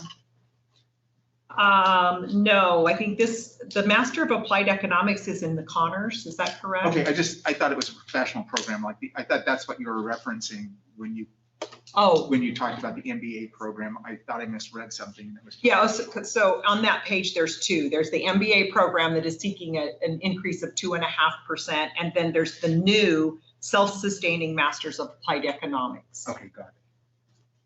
With the proposed fee. The slides up now are. Sorry, Arlie. I'm sorry. Oh, that's okay. Do we have like more defined, I guess like numerical values, I guess, for the the talking points that were given to the students? Because like obviously like it's like good theory that we're mentioning that like, the tuition increase will go towards, mental health services and like basic like needs. Of course, like that looks very different for all the different campuses because this tuition increase will like proportionally affect like all the different students on every campus. However, when I was talking to the student leadership from different campuses, like they kind of wanted to know like how it's going to look for their campus, just because some of them, they said like they already had either some of those services already, or it's like they just want to like know what it like is going towards, because it just like obviously as students, like none of them want to hear that their tuition is going to be like increased. So I think going back to that value that we're talking about, like how, like what are they getting back from this? Is like Sure, and I will cover that. okay, just because I've gotten a lot of questions about it, and like I feel like I can't verbalize that to like each specific campus. So Sure, and it is hard to do by campus for a general tuition increase. That's true. This is some of the information that I have on comparative undergraduate resident peer comparisons. And then the first column is strategic plan peers. And then the second column is in the Pac-12. So it's just highlighted to show where are we with our undergraduate resident rates. And then same with the non-resident, pretty low on the Pac-12 on undergraduate non-resident at the very bottom there in terms of rates. And then graduate peer comparisons for those same groups. That gives you a kind of that sense of where we are. So on the justification for the increase, there's no one justification. And so it's really, again, like I said, that balancing act of what do we need to do for not just the university's budget purposes, but particularly in this year of COVID. I mean, I think most people are aware that we've received federal aid to help with revenue losses due to COVID and expenditure increases due to COVID. And in all cases, well, no, that's not true. The first and the third, half of that will go for student aid, half of that amount. And for the second round of funding, it was the same amount as in the first round. So that adds up to about 50 million that will go to emergency aid. The remainder of that going to the institutions. But it's pretty much focused on kind of that one time you had losses, you had extraordinary expenses and that type of thing. So even though those are generous programs and with some funding coming in from the state, it's going to take us a while to recover from this, on a longer term basis. And so when we considered this, we considered the impacts of COVID both on the university and on students. And this is kind of outlined here about the COVID impacts. In addition, what went into the consideration was the Washington College Grant Program that guarantees financial assistance for eligible undergraduate resident students, and it varies based on income, but it will, the tuition increase will be eligible. So helping students pay for that as part of that. And then other measures we need to help students, other measures we did to help students is, of course, each of the campuses, their student leadership had a process to discuss in the current fiscal year that we're in, both for last fall and for this spring, if they wanted to reduce some of their S&A fees. And in fact, some did make the decision to do that. Pullman and Global Campus students will actually have a decrease in these fees in the coming year. And then, of course, you'll recall we froze housing and dining rates, so there were no increases there. And then, as we talk about some of the operational challenges, it's also what do we need to do in the fall? We've already announced that we won't have the large lecture classes. And so what types of reconfigurations do we need to do? So it's expenses that are related to that, as well as, just looking at our operating budget. So we did have a decrease in the current fiscal year, but the state did announce that we wouldn't have cuts in the coming fiscal year, but we've had pretty significant revenue losses in our auxiliaries. And while this tuition doesn't cover those revenue losses, that's what we're using a lot of the federal aid for. So a lot of the things that have really come out of, especially this year during COVID, have been some of those things related to mental health. And so one of the situations here is we're looking at, we had enrollment declines this current year. So we had about a $6 million loss in net tuition revenue. We are also projecting some enrollment declines for next year. And while it sounds like, well, then why would you increase tuition? It's trying to keep that balance of, yes, we're expecting some of that, but we also need to invest so that, so that students have the services that they need when they come back. And how can we do that on top of having revenue losses? And so this is the balancing act that we're looking at. But in talking with student affairs, is what are the things that are going to make the most difference to students? And I don't think it's just from a Pullman's perspective, because we have heard from other student groups and listened to other campuses. This actually might be a good time for Mary Jo to speak to, because we've had that discussion about what are some of those needs. Yeah, Regent Keenan, that's an excellent question. And I know that we discussed it at SGC. One of the things that we have found, and I've found since my time here, is there's disparate services across the entire system, especially around mental health services and health services. So we have 2 campuses that have fully functioning health services clinics that can provide both the Vancouver and the Pullman students with that. But that is not true on Tri-Cities, not true at Everett, and also not true at Spokane. Additionally, our global students don't have that experience. So one of the things, we have a group of individuals who've been working on a system-wide way to get a telehealth appointment as well as telemental health appointment, so that our students who are at the research and extension sites, or students who are at Everett who can't get in with that one individual that they have contracted with, to get the necessary and needed help that they want.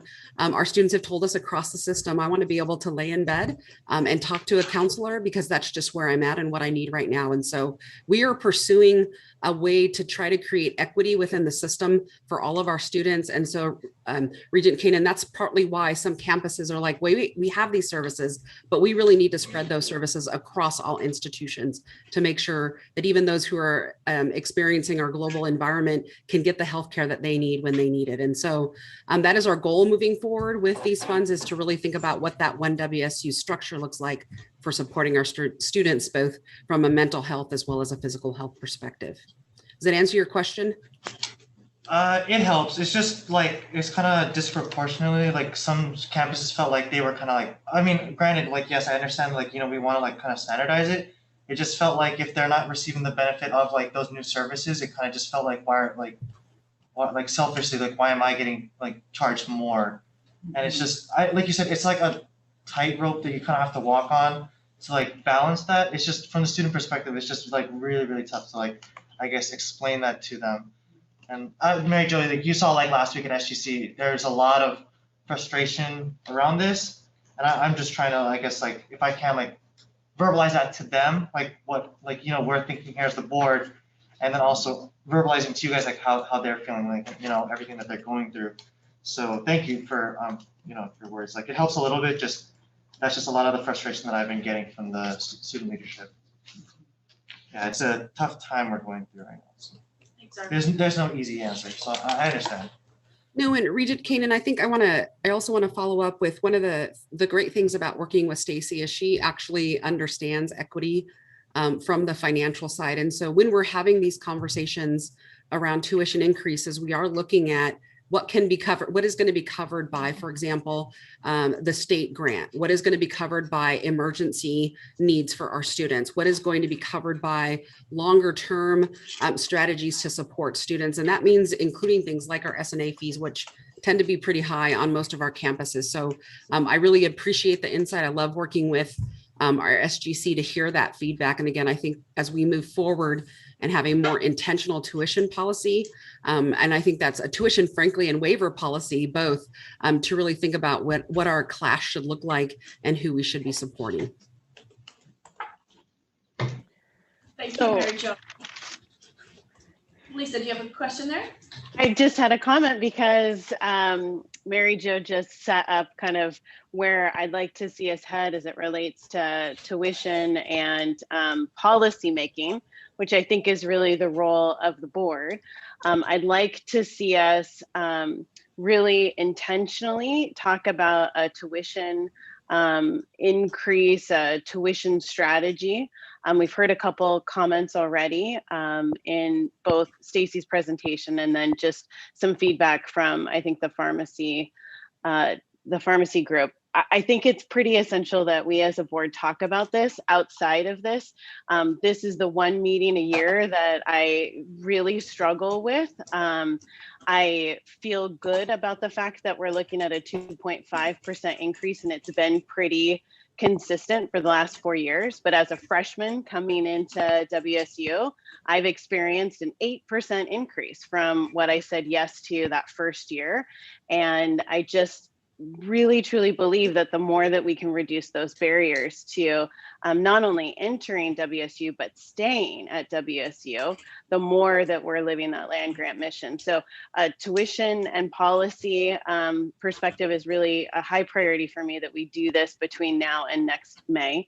And then secondly, the waiver policy enrollment strategy has also been something that we've talked about the last couple of years, and I'd like to see us dig into that a little bit more as it relates to what is our strategy for enrollment management. How do we utilize waivers as a way to continue prioritizing first generation, underserved, underrepresented students of color? I think that value has been something that we've talked about. One of the best ways for us to actually demonstrate and live that value is through our waiver program and our ability to maintain consistency within our tuition increases, and our just authentic communication around what to expect when you say yes to being a student at WSU. So just a few comments. I'm kind of excited about the idea that we can start putting in place some strategies and policies with some real focus over the next year, so that it doesn't feel like we're kind of having that conversation again next May when we talk again about the need for tuition increases. Thank you very much. Other comments or questions on this topic? Stacey, are we? I have one other. Oh, sorry. I don't want to get, Stacy and myself, Mary Jo and others also are in pretty constant communication with the other 5 publics in the state. And I will just say, I think we're going to be at the same level or lower than any of the other publics. So everybody still hasn't, they've got the same process to go through with their boards, but we always have to come out first. I know. But I just want people to also not think that we're doing this and everybody else is going to be flat or something like that. Yeah. So we talk about this in a general sense as the presidents. And so I think this will be in line with what other public university students see at the other 5. That's helpful. Thank you. Any other feedback? Stacey, anything else? One quick question. More informational, but where are we thinking? It would be natural to assume that student enrollment will be down just from what society's been through for a year. But are we assuming down numbers on students that we've accepted not showing up, or are we more just applications have been way down? Where are we on that? What we're seeing right now are applications are down. And for perspective, last year they were down quite a bit at this time of year too. You remember we just went into remote and all of that, and they recovered pretty well by the time school started. So the projections we were looking at this time last year weren't as significant as it actually ended up being. So, we're hoping that aid and things. I think that students are looking for, is it going to be in person or remote? They really want to know that. And then this is anecdotal, but last summer, maybe after a summer of being in your parents' basement and your parents having you in your basement, maybe people changed their minds as they got closer. But I think that the economic impacts of the pandemic has impacted, some families differently. So we're hoping that they will come back. I think that we were saying that retention at the upper classes was pretty steady, but that it's really in freshman applications and transfer students at this point in time. Mary Jo, did you have other comments on that? We are starting to see a stronger uptick in housing So that usually housing is the commitment to the university, a really formal one. And so we are seeing an uptick in that. I couldn't tell you the exact number right now in terms of where we expect to be for enrollment. That truly is the Vice Provost Seiichi Oba's scope of reference, but for housing, we are picking up, and that is a good signal for us. We, just as a point of information, we Speak up. extended our priority deadline for accepting our acceptance and also for financial aid, and a lot of peer institutions are doing the same. Nice. So what we're hoping is now that we've announced our vaccine requirement and there's a commitment to more robust in-person on the Pullman campus, that we'll see those Yeah. numbers start. That's great, thank you. All right, let's keep moving forward. Okay. Thank you. Now we'll go to service and activity fees, action item number 2. And of course, each campus, as students, set these fees and what they would be used for. So we'll talk about the allocation. And Mary Jo, I'll let you give the good news on this one. Perfect. So I am on action item 2, which is specifically to the services and activities fees. For those of you who are new, I do want to remind you of the process. It is a 2-tier process that you have to approve. One is the fee itself, and the second is the allocation. So this is action item 2, which is again the fee. Action item 3 is the allocation. Really important to also note, per RCW, there is a limit about what the cap is at 4%. What it does is we have a student-led committees on every one of our campuses.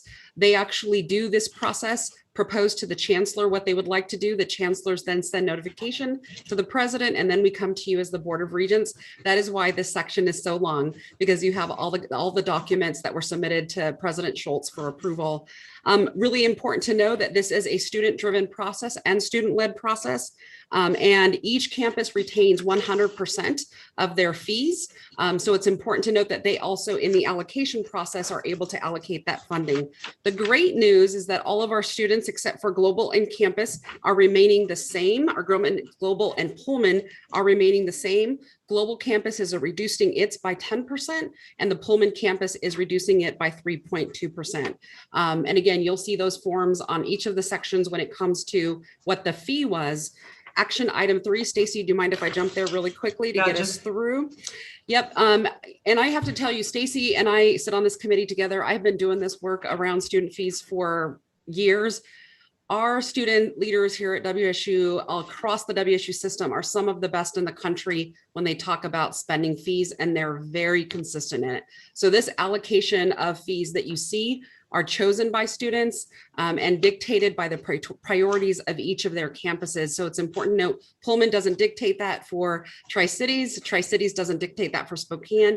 It is students on those campuses making those decisions. So again, there is a flat rate and then only 2 decreases, as well as the allocations of those fees. Any questions regarding the student services and activities fees for the campuses? No, I think that I appreciate the intention and the thoughtfulness by these committees. It also aligns, it makes the 2.5%, I think, just a little better. And often it seems like the service and activity fees seem to be a bit more of a lightning rod than the tuition, in particular a time like this when there's been such limited activity. So it probably helps us a little bit on the narrative around that. Yep. Mary Jo, I think one thing I would like you to weigh in a bit about, though, is it's great to see the fees down, but this does affect what we are able to do with our students. This is not like excess money that was sitting there that we're giving away. So it means less programming, less things like that. It's great that dollars are down, but it also has an impact on staffing and lots of other things on campus, including student employment. So I don't know, just generally philosophically, I just want people to realize it's great it's going down, but there are some consequences of that action as well. Yeah, and I would comment for the WSU Global Campus, they have been calibrating what the accurate rate for their campus should be. And that has been an ongoing discussion for about 3 to 4 years about what is the right number, and they are calibrating right now. So that reduction is really about how many in-person services they want to offer, what kind of reimbursements they want to offer. And I believe in the next year or so is that when they will stabilize what their actual should be. On the Pullman campus, this is positions, this is jobs, this is services. We rely heavily upon, and I'm talking about the university entirely, not just the Division of Student Affairs, but rely heavily upon student fees in order to, for example, staff our University Recreation Center, to also staff our Compton Union. And unlike the state, many of these buildings that are under auxiliaries pay for full freight for everything. So when we have a chiller go out, which we did, we have to reimburse, or a boiler go out, we have to reimburse those through those auxiliary units. So it is a very different environment. We did see reductions all of last year. We will see reduction this year in SNA. And so we're going to continue to keep mindful of that. But you're absolutely correct, President Schultz, this does impact operations. And again, all of these committees are based with student ideas and students' philosophies. So we want to also take into account their concerns as they're navigating these difficult financial decisions. Thank you. Moving on to number 4, WSU Pullman Cougs Against Hunger student food pantry fee. Mary Jo. And so, as I was telling you, I get to work with some amazing students, and I have the honor of working very closely with our WSU Pullman students. And I have 2 senators with me today, ASWSU Pullman Senator Jelani Christopher and ASWSU Pullman Senator Nife Sholader. And I'm going to have them talk with you about this fee, as it was something that they implemented and they successfully passed on the Pullman campus during the pandemic. This is really what it means for Cougs to help Cougs. So Senator Sholader and Senator Christopher, would you like to join us?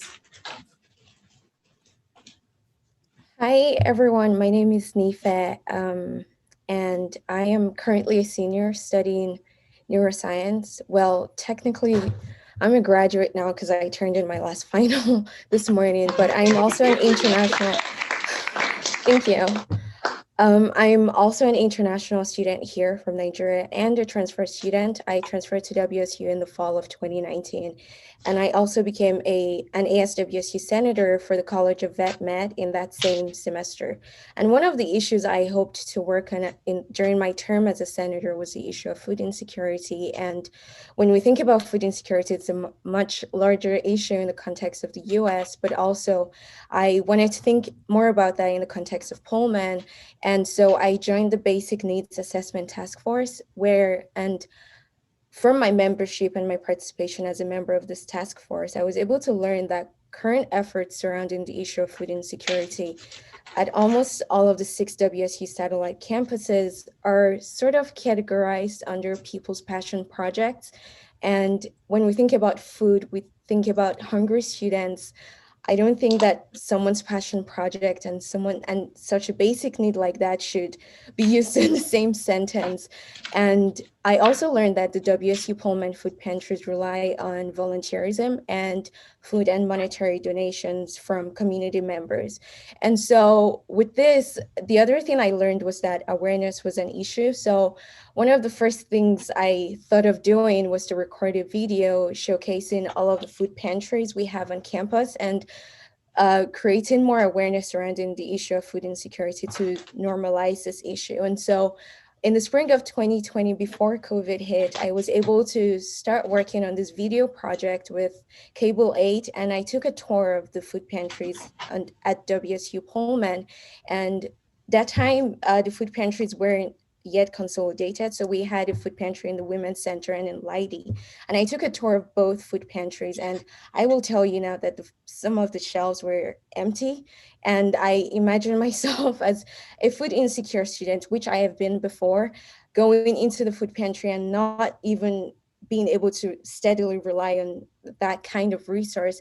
And I also learned that the food pantry falls under the charity model. And so after COVID hit, I could not go through with that project.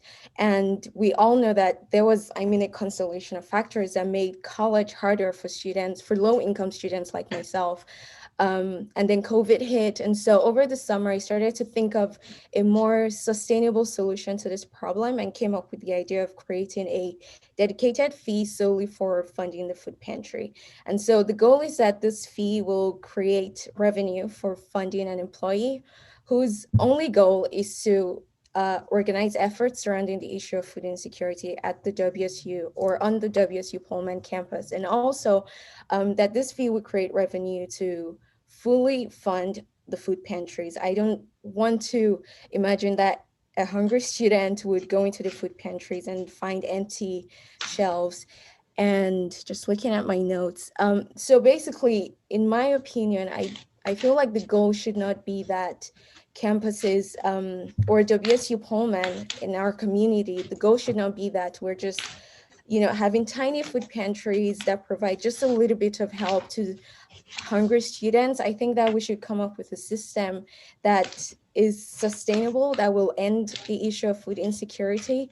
And we were just talking about affordability just a while ago. And I know that I have been that student who has to choose between whether paying her tuition or buying textbooks or saving money for food. And I can tell you it's not easy. I've gone through semesters with full 18 credits and have to work 2 on-campus jobs. And I am privileged to be able to work and make some money to support myself, but there are students who can't do that and still have time to focus on their studies and, come out with A's and flying colors. And so I think that, when you're considering this fee, keep these things in mind. We don't hear a lot about students who need food. I am one of the students who has needed food in the past, and they definitely exist even at WSU Pullman. And yeah, I think that's everything. And then in the fall of 2020, I reached out to my fellow senator, Senator Christopher, and we decided to come up with a referendum. He'll talk more about the process after me. Yeah. Thank you so much. Very, very helpful context. Thank you. Christopher. All right. Hello, everyone. My name is Jelani Christopher. I'm a junior going into my senior year at the WSU Pullman campus. And yeah, I am also a low-income first-generation student. And when Senator Sholadair approached me with this idea, it was something that I jumped on immediately because I knew that what we needed at WSU was a way to solve this problem that would be sustainable for years to come. So not a budget that may have to be cut when times are tough, but one where the funds will always be there so that students who need it have it.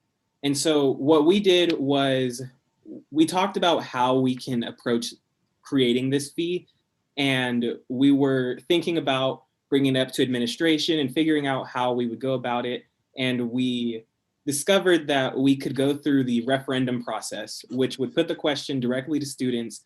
And we thought that that was a much better idea because we'd have their consent for the fee. And we just think that this is a way that made the most sense, especially right now when people are, economically hurting.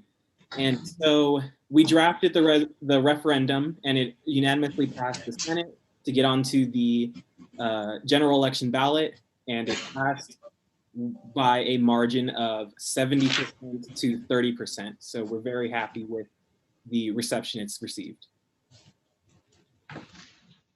Well, thank you so much, Senator Sholadair and Senator Christopher. I can probably speak for everybody. Both of you are just so impressive, and it is so meaningful to have your leadership on our campus. And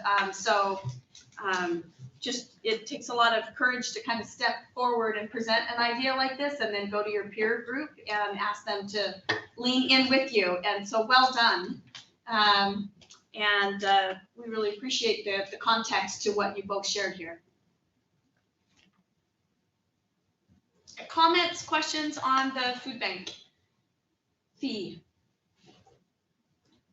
I'm proud of our fellow Cougs for a 70% vote. That's a big deal. And you guys must have done a heck of a job getting the word out and educating people on what this was. So thank you very much. It's important. Mary Jo, anything else you'd like to add on this one? I would. So we have been having the WSU Student Affairs Pullman Student Affairs has been working on a basic needs task force that's system-wide. I am investing in a position to help support that. And so it really is this collaborative effort that we are working on, both from a state funding as well as student funding, as well as our donors. We've received a lot of support during the Giving Day on Thursday. Was it 2-3 weeks ago? April 14th, boy, that feels like a year ago.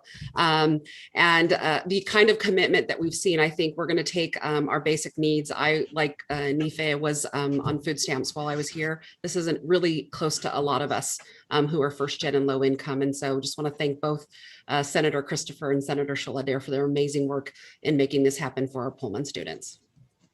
Thank you. Excellent.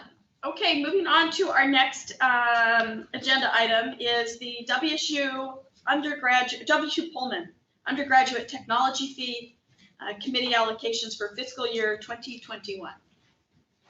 Yes, and item 6 is the Vancouver Technology Fee Committee allocation. So each of these fees, again, voted on by the students for just those 2 campuses, 20, which is in the amount of $20 per semester. So that isn't changing. So really in these 2 items, you're approving the allocations that they've requested.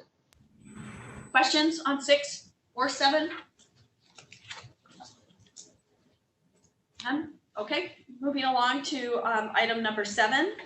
That is the WSU Pullman proposed changes to the parking system rates and fines. Everybody loves talking about parking.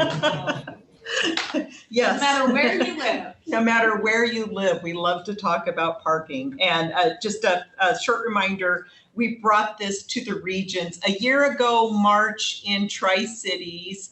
And when May came around, we were in the midst of COVID, so we pulled it. However, I have to tell you, those garages and surface parking lots still need some maintenance.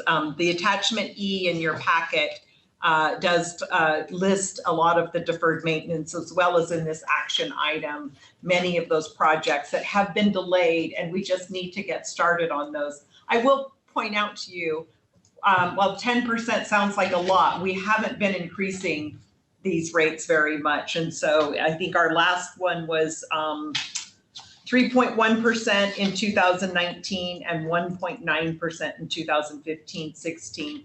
The other is that it's a fairly low threshold that requires the regents to approve these. And so that might be a discussion we want to have in the future. So I think it's above, if it's above CPI rate increase or $5 per hour on the hourly rates and things like that.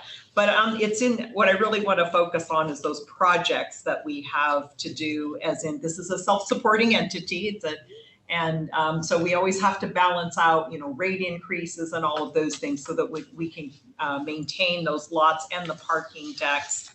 The packet also includes a lot of comparative data about how our parking rates compare to other institutions. And so I just thought I'd wait for questions to see what issues might be here.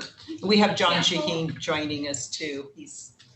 As it pertains to, if you look at permit type, and you look at orange, for example, with a $100 increase, who is a user of the orange permit?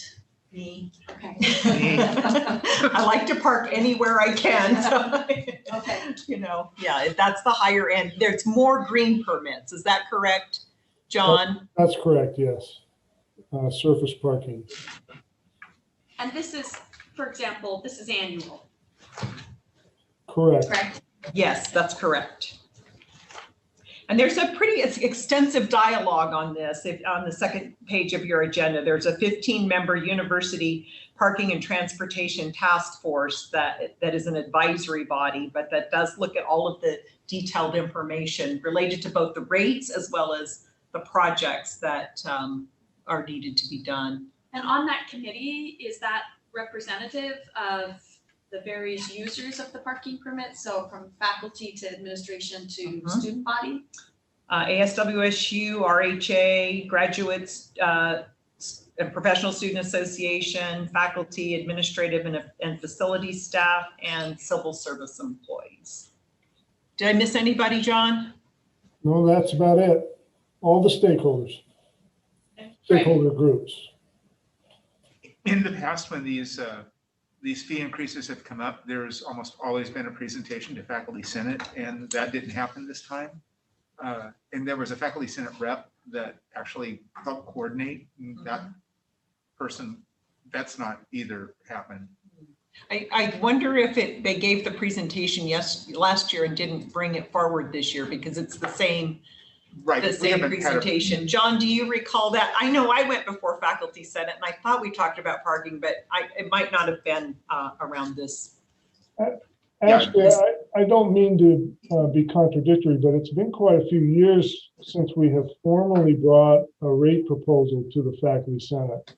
We did have Stacy, I think you're remembering a town hall we had in a kind of Yes. a Faculty Senate town hall we had in about 2015 or 2016.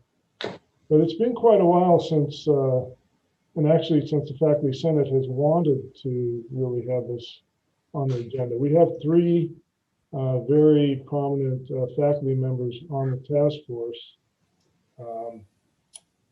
And so I think the sense was that that group is kind of covered. Well, John, you could imagine that since the documents went online on Friday, we've gotten a lot of emails from faculty especially on the higher end increases, and they did not see that coming. Well, I'm not aware of that, but I want to point out that last year we did a public request for comment to the campus community. Received quite a few comments, from 109 comments, including from faculty and undergrads, graduate students, staff, AP staff. So it's lagged a year, which is unfortunate, but we did do the communication last year before it was a future action item. We'll note that we try to get on Faculty Senate agenda for those. Sure. Yeah, there's some substantial increases. So just from a communications perspective, it kind of, we need to err probably on over communicating. So I'm going in. Right. Agreed. Yeah. No one's ever going to like their parking increase, but it's tough. So we'll just work for next year, Greg, with the Faculty Senate leadership, just to make sure that we put that in as part of what we do around this time. So yeah. Sometimes when I'm asked to do an overview, I'll try to cover multiple things, and I'm happy to include parking. It's the same thing. Nobody's going to be happy. It's true. I agree. Yep. Okay. Anything else? Additional discussion, comments, questions for John or Stacy on this topic?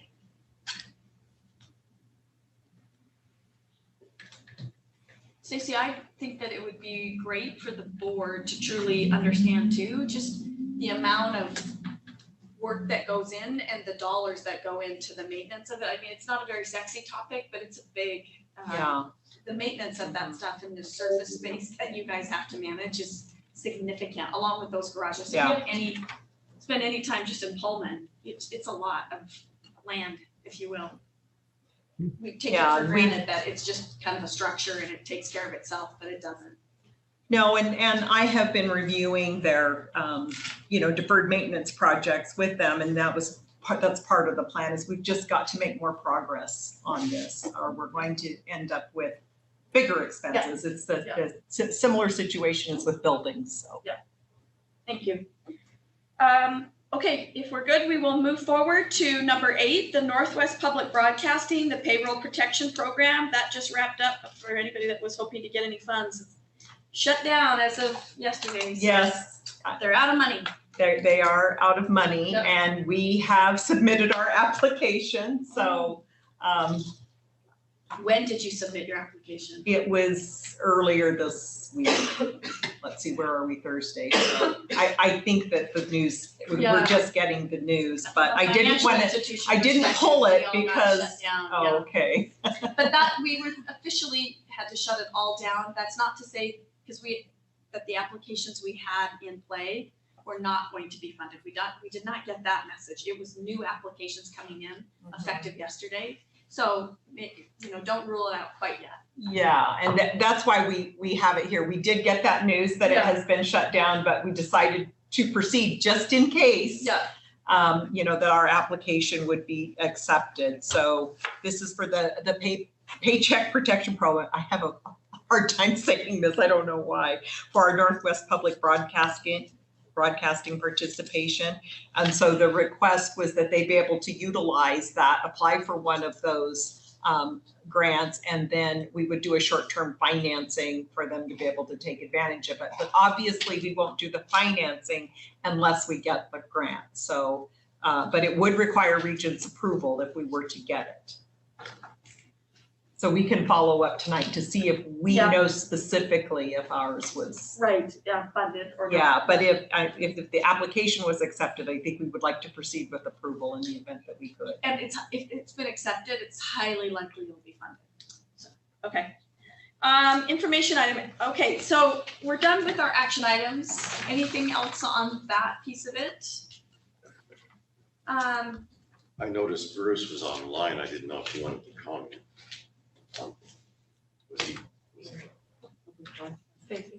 Just here in case there are questions, and it sounds like you guys have everything answered, so I'll go back to my work. Well, Bruce, thanks for the time on this. I know the application process is not an easy one, so thank you for going through it. Stacy has been great. Her team has done a lot of work with us, and our area finance officer also does quite a bit of work. So I appreciate their efforts very much. Okay. Thank you. Thank you. So since we kind of have moved through our action items, we're going to go ahead. Let's take a 10-minute break and just be back here at 2:10, and we will dive into all things athletics. All things athletics. Information and action. Yes. So, do some jumping jacks on right, the break. everybody get a little bit warmed up here. We could do some stretching. Yoga. Hydrate. Right.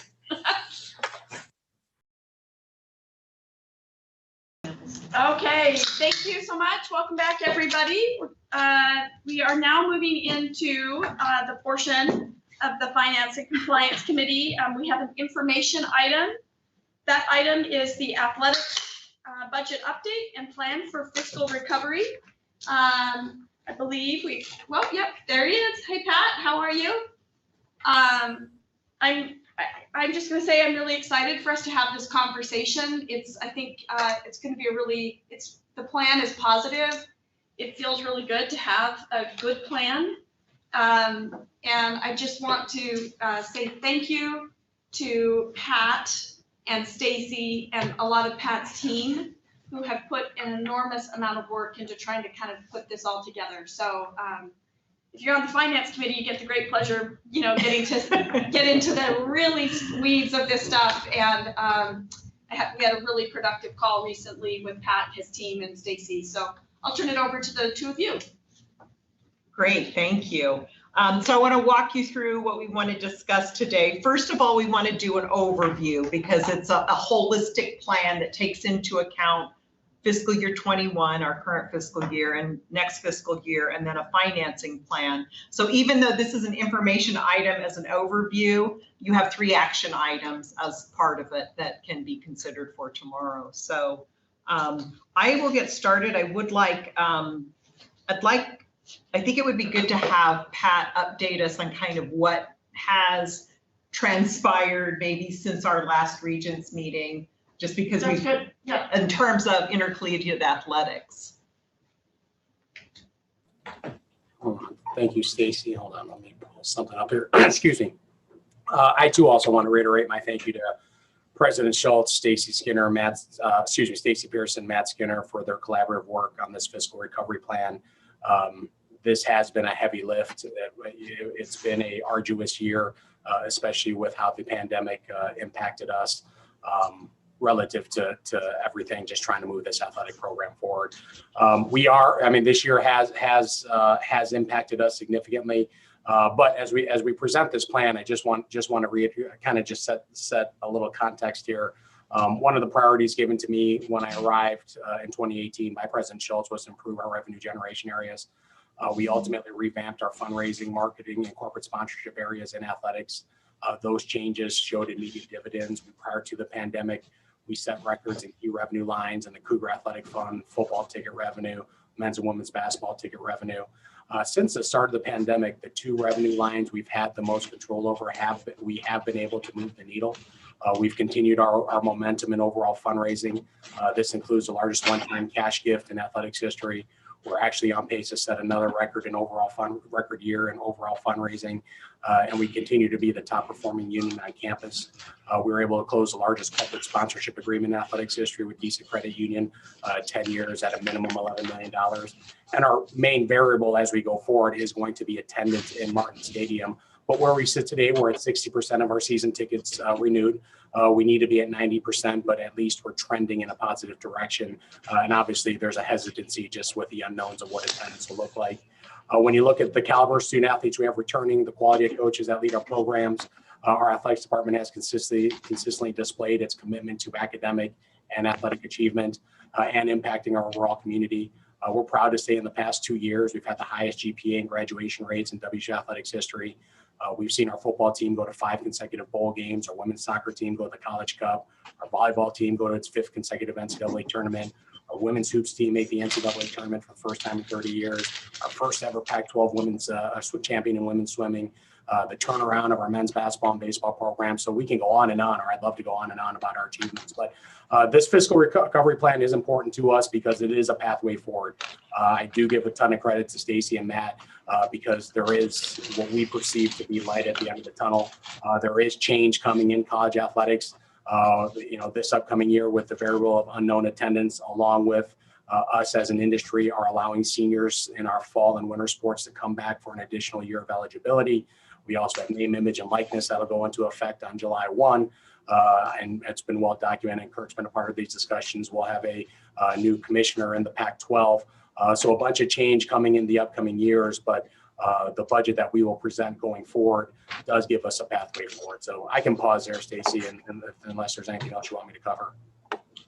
No, I think that helps. That we've been giving you an update every single meeting. So I think this has been an extraordinary year for kind of changing a landscape in athletics. But you will recall at the September 2020 meeting, we had this discussion about you wanted a longer term fiscal recovery plan, I think is something that we all wanted. And so as we embarked on that, we reestablished kind of the value of athletics because this is going to be a long-term fiscal recovery plan. And then at the November meeting, we went through the 6 steps of fiscal recovery, you will recall. So at the time, we didn't know what fiscal year 21 was going to look like. We had indications, some games were being played, some games were being canceled 2 hours before kickoff, I think, if not less. And so it was really pretty volatile to get through that. And so while we were,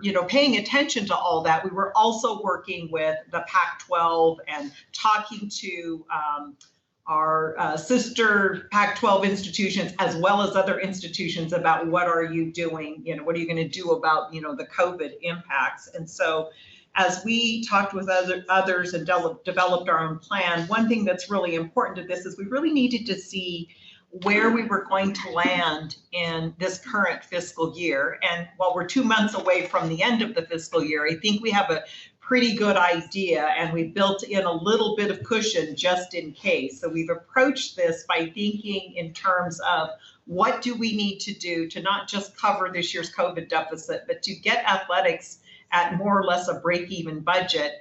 And then as we started planning for fiscal year 22, it became evident that we're going to have to combine these two as we think about the future and getting through COVID, because key to this is a financing plan, and a financing, you don't want to do that every year. You want to kind of get ahead of it and say, what is it that we're going to need to do?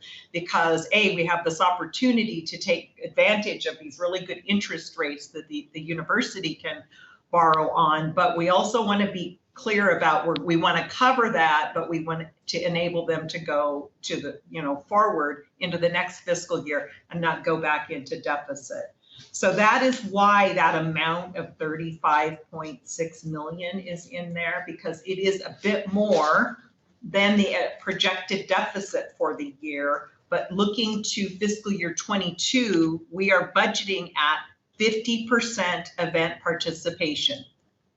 And so we're taking into account that life might not return back to normal. So if we're going to do this, we're going to have to take into account what might happen this year and what might happen next year. And the other thing we've done is, you will recall last October, we did refund some of our bonds, the majority of them being athletics bonds for capital facilities. We set that 11 million aside because we wanted to, we didn't know what we would need to use it for to get through this current fiscal year. Now we feel that we can put that to FY22 in hopes of being able to cover any deficits that we might have there. In doing those two things, then we have the ability to, to cover the deficit for that year, next year, and then saying to athletics, and now, it's your job to spend within the budget. The other important part of this, though, was the repayment. Obviously, when you borrow money, that's great. You can cover your deficit, but you have to repay it.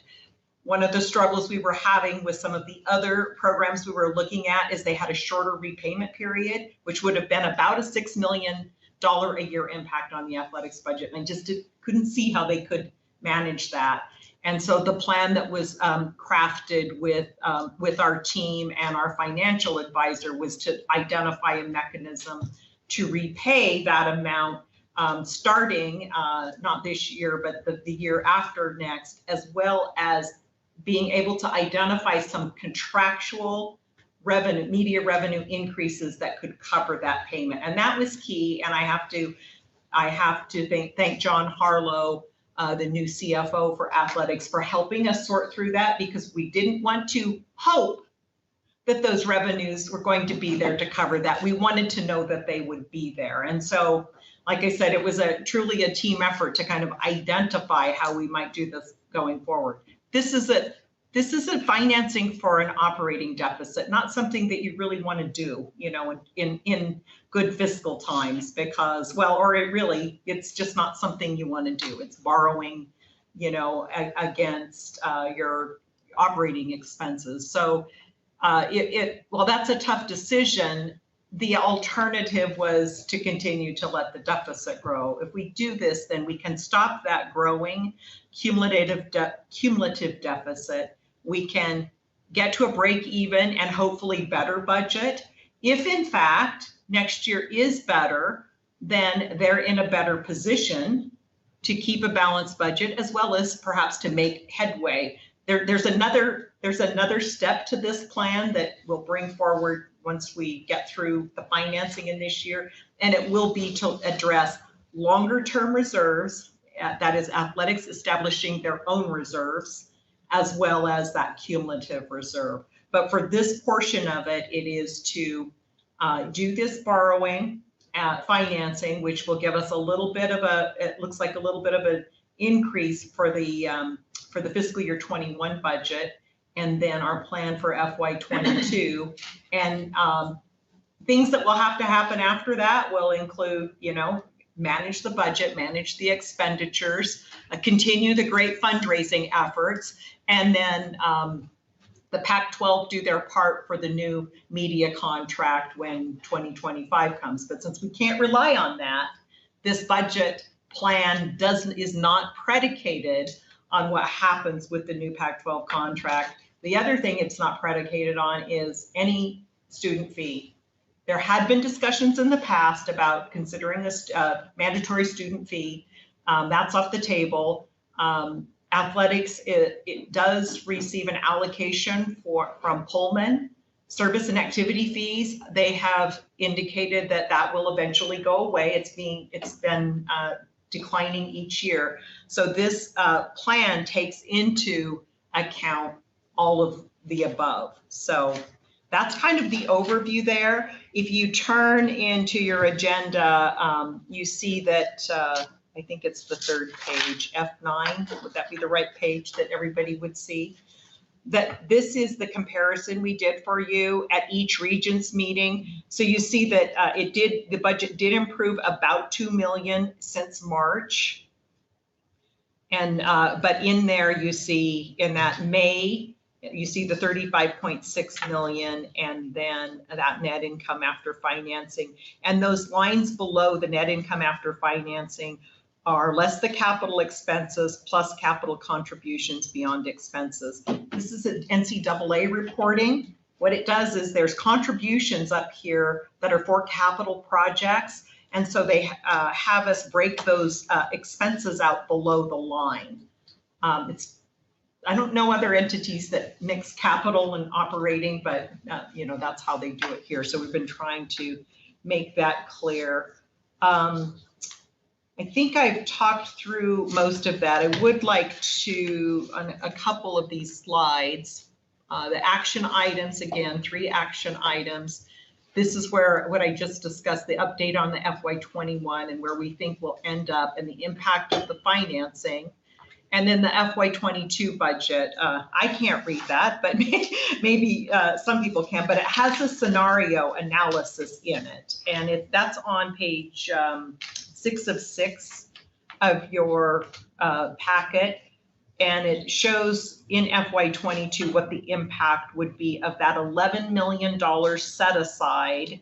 And then it offers a scenario analysis below of if we were at 0% capacity, as in we could have no events with no people in them, 75% capacity and 100% capacity. So what that, if we were at 175 or 100, we would beat this budget for FY22, which again would give us the ability to go forward and, balance the budget as well as start making headway on reserves and that cumulative deficit. I'll pause a minute for questions. Pause there for a minute. Yeah. Comments and questions for Pat. Is John on the call? I believe he is. John is on the call. Oh, there he is. Hi, John.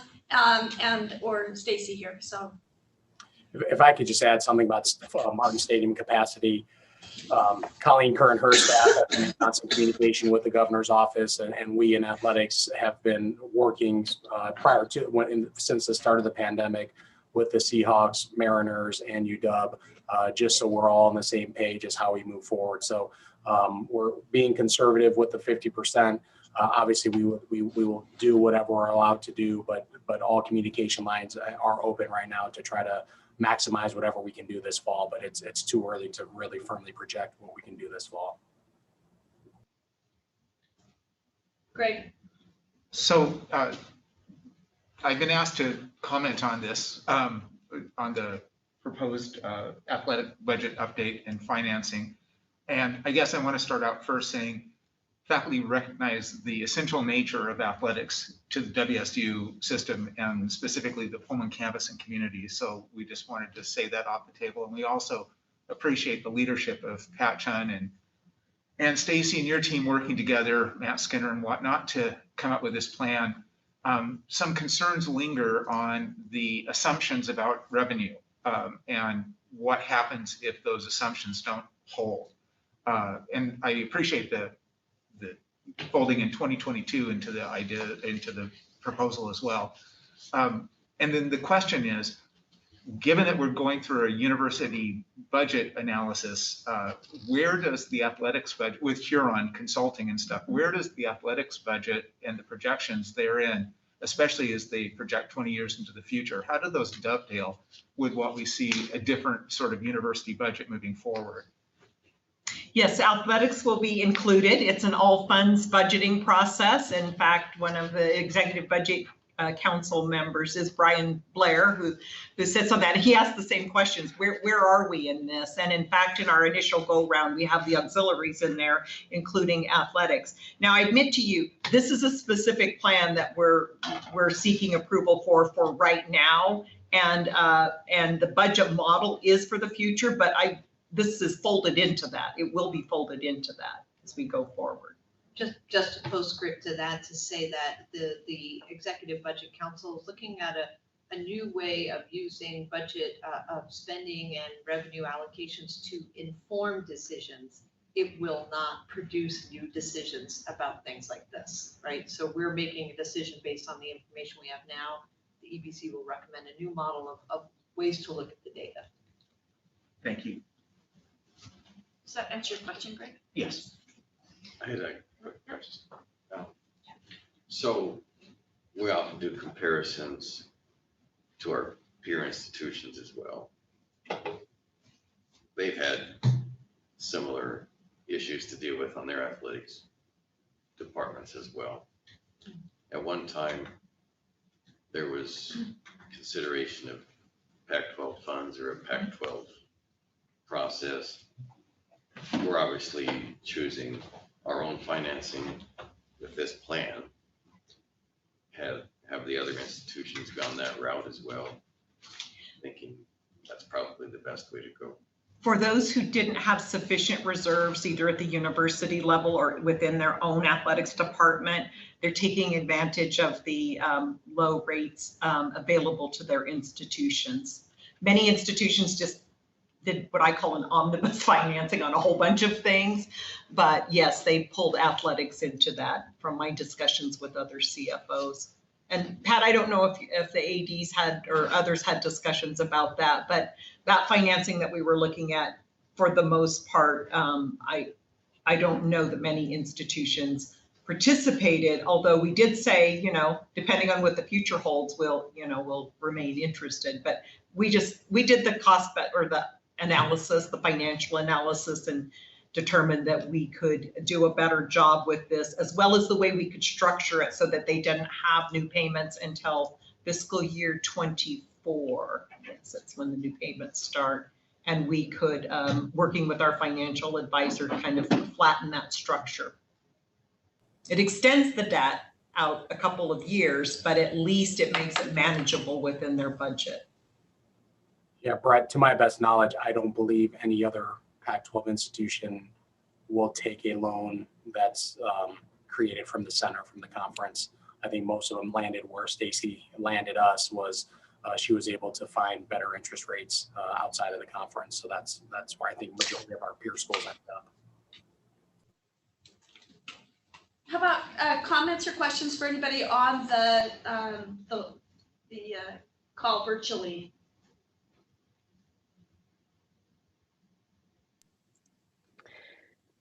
Well, I'll go ahead and speak up. I really appreciate the presentation. I am confident that we have the leadership in place to make this happen. And I think the assumptions that were used in terms of how we continue to move forward seem reasonable. So just a voice of support and appreciation for how this is moving forward. So well done, team.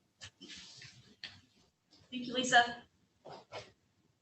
Thank you. I did want to show you the chart of the financing. So the orange is their current debt and the green is the new. The dotted blue and the 2 years is that capitalized interest I referred to. So starting in FY24. So you see we were able to flatten that out for their debt service payment for budgeting purposes, ease of budgeting purposes, but then it extends another couple of years. And while not ideal, given the circumstances, I guess I would also remind many institutions that I'm in discussions with, the federal funds, emergency funds, can be used for revenue losses and auxiliaries, and some have indicated that they will also include athletics in that. We've made the decision at WSU, we will not. We've got other losses to cover. And so athletics, in doing this, will be managing this loss within their own budget. I think that that's a really important comment because if you do follow other universities, the auxiliary side of things and athletics, that people are using their federal dollars to cover their athletic debt. And again, it's why I think from a regent's perspective, we continue to try to figure out the best way forward, because it really is independently that the structure is appropriate. And they're an independent entity, and they got to kind of keep finding their way, and we'll support them on doing that. And one of those elements, obviously, is continuing in that Pac-12 fashion, and then also doing this refinancing. I mean, I think they're all the right legs to the stool. Heather. Yeah, I was just going to also voice my support, and very glad that we've retained Pat as well to continue to lead us through this. So thank you. I'm noticing, I think, some more gray hair on Pat. So sorry about that. He Pat. has 2 daughters that are teenagers. So. Yeah. Okay, we can blame them. Yeah. Absolutely. Throw the daughter bus. Yeah, curious, just in terms of the sustainable budget, ignoring all of this drama from COVID and obviously the accumulated deficit. How are you feeling about, within the constraints of Pac-12 and the fact that we want to remain part of the conference, how are you feeling about having the right sized program with the right support philanthropically, et cetera, going forward? What's keeping you up at night? How's that feeling? Well, if anything, it's reassuring knowing how well the Cougs have supported Washington State throughout the pandemic. For us to be, I mean, we'll end up with a record year in fundraising back-to-back years, really is a testament to a lot of people that support Washington State and really make athletics one of their philanthropic priorities. So I think in just how we performed in the pandemic with fundraising, with the GISA Credit Union, knowing how we performed with ticket sales prior to the pandemic, and we believe we have stability in our coaching staff, and obviously a great belief in the coaches that we have. And we've also, the additional year of eligibility does help us probably more than most because we have a lot of young people that really want the Washington State experience and want to be part of a real college town experience and want to come back for it. So, I mean, probably not the right answer, but I feel great about how we're positioned going forward, just because the coaches and student athletes we have coming back, and just really more the tangible data is how we've performed in the pandemic. So the things that keep me up at night are the unknowns with name, image, and likeness. It's going to change our industry significantly in the next 60 days. And we've been obviously in dialogue with Senator Cantwell's office as she's trying to move a federal bill to preempt the patchwork of statewide bills. So it's going to change what we do. It's going to impact our corporate sponsorships, but it's going to benefit our student athletes, which is the most important thing. Great. Thank you. I think Ron's got his hand up. Okay, Ron. Pat, years ago, we had a close friend, and you came up to Spokane to speak about him. And I will never forget it. I don't think anybody in Lewis and Clark's auditorium will ever forget your words. And I hope that you will stay with Washington State University because you say the right things, you have the right beliefs. You made it really clear to everybody what you were going to be as an athletic director, and you have never departed from that. You kept your word, which is huge, especially when you talk about athletic directors. And you've been, I know, sought after by others, and you've declined them, so it means you love Washington State University. But what I really admired was what you said at Lewis and Clark High School about our mutual friend. I will never forget it, ever forget it. That was the words of a friend, a teacher, a colleague, and I think you got everybody in that place saying that is what we would want every athletic director in the country to be like, but you're in a class of your own. I needed to tell you that. Thank you. Well Just said, Ron. want Thank to, you. I have one thing I'd like to just add. Pat, I think I let you know earlier in the week that I was very pleased that you are getting an extension, and I just wanted to reiterate it here among everybody else, and pleased that you're providing the leadership. So go Cougs. Go Cougs. Thank you. I want to just give a shout out to John Harlow too. John has been grinding behind the scenes quite a bit on a lot of this. And so, John, thank you very much. Each time you get to see the Board of Regents, it's usually not great news. So, but you've done a really nice job on this. And so well done, and good hire, Pat, on that front too. So,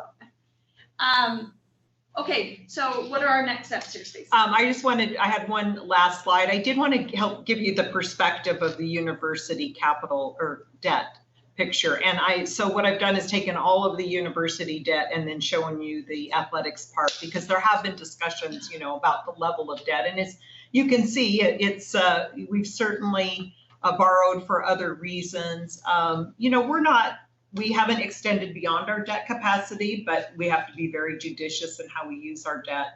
But these are for projects, I think, that were well needed at Washington State University. And I think it does put into perspective. It really does. That's a great, and perhaps at some point, if Brett and I are asked to speak about that outside of the region, I think for whatever reason, it's easy to put the athletics solely in the fishbowl when you're yourself trying to fund. It's easy to kind of hone in on that. We need to look at it collectively as a university because we are one family. But when you see that, the perspective is clear of what their debt capacity is in comparison to the entire universities. So let's see, I was going to see if I had anything else. Matt or John, did I forget to mention anything on the financing plan? I think I'm just going to turn it to Kurt for. Oh, sure. Yes. No, I just a couple things. I thank you for the great discussion. I think over time, though, one of the things that has hurt our credibility internally with our faculty and staff is we've talked about in lots of years, way before I came, that we're going to just do all this with private fundraising. But at the end of the day, the private fundraising just never, it wasn't well done. Sorry. But Pat and his team have, we're going to raise over $30 million again this next year. Instead of looking upon that and saying, well, that's great, that's a record, that should be, as a Power 5 school, what we should expect year in and year out for people to support the athletic program. So that's a lot of hard work. And I'm trying to get Pat to sign his extension. And, I call or text him, and it takes a while for him to get back. And he goes, sorry, I was meeting with a donor. And I say that tongue in cheek because it's a priority. And the reason we have these gifts coming in is there's a lot of people on the road, a lot of times building relationships, talking to people, helping them invest. And so to me, what we're doing is we're starting to see what we should have been doing 10 years ago. And I think and the reason I mentioned this, Heather, that's the forecast for the future. If it was somebody gave us one big gift that went and spiked it up like that, you say, okay, that's great, but it's an anomaly. What we're doing is building that program there, and that's what's going to be important to us. So my previous institution now is doing close to 40 a year, and we were like WSU, we were down to teens when I got there. So the right athletic director, the right continuity, and the relationship building is what's doing it for us. So anyway, well done. And hopefully in that email that you talked about, where we're going to tell the regents about sponsorship opportunities for capital projects, we can also include athletics. Absolutely. Yeah. Well, and our fellow Cougs, they love their football games. They have to step up and start paying for them. And that's where they want to give their dollars, then they need to give their dollars there. And they are. Yeah. Two of the major gifts that we're going to give this year, if you would ask 2 years ago, if these people would have been on our radar screen for $5 million+ gifts to the university, we probably would have said, yeah, I don't know if they can do it. So it's this is just going out there and hammering away. So anyway. Good. Comments? Stacey? Oh, I think unless I missed anything, I'm asking my team, and again, many accolades. It's truly a team effort. Appreciate John really digging into a lot of the information to help us put this plan together, and Matt for staying up many, many nights fretting about this and how are we going to do it. So it's really greatly appreciated. So Pat, did you sign? Do you need a pen? What It's signed, and I'd be remiss if I didn't thank President Schultz. Sure. I know he's kind with his words, but everything starts. So thank you, Kurt, for your trust in us. Good. Okay, so where are we done? We are finished with athletics. Wow. and We have an information item. We have update of tax issues. Yes, Just finishing it off with like a really super fun. energetic conversation, 2 hours after lunch, everyone's feeling it. We can probably make it pretty Yeah, quick. this one, we certainly have covered this ground. Yes, yes, yeah. So just following up on the action that you took in last June on the tax issues after we had the audit conducted and all of that. So we were able to sell the condo and net some proceeds, take care of all 4 years of taxation issues.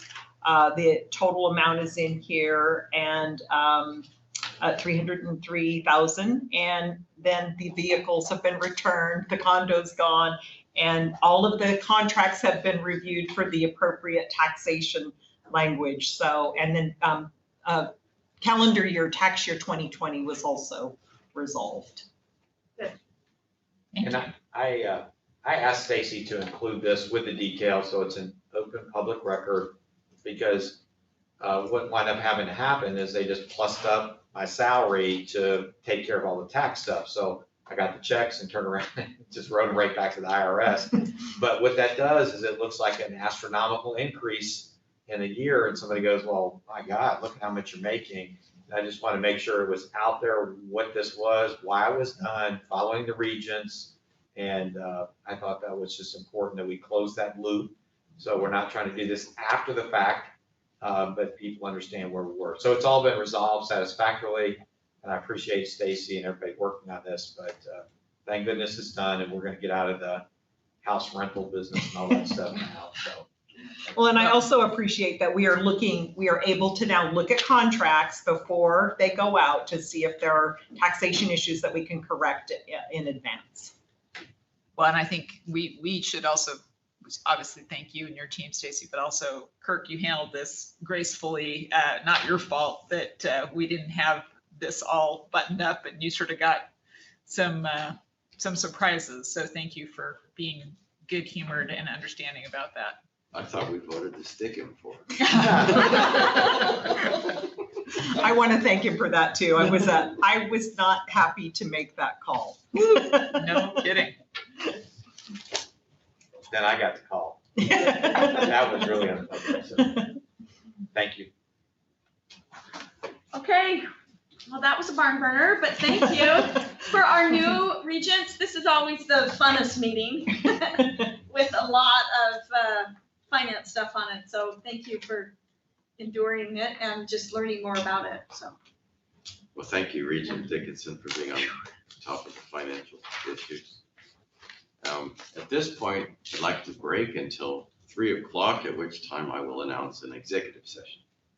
So we're adjourned until 3.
2 months later, Mom, you gotta get rid of one.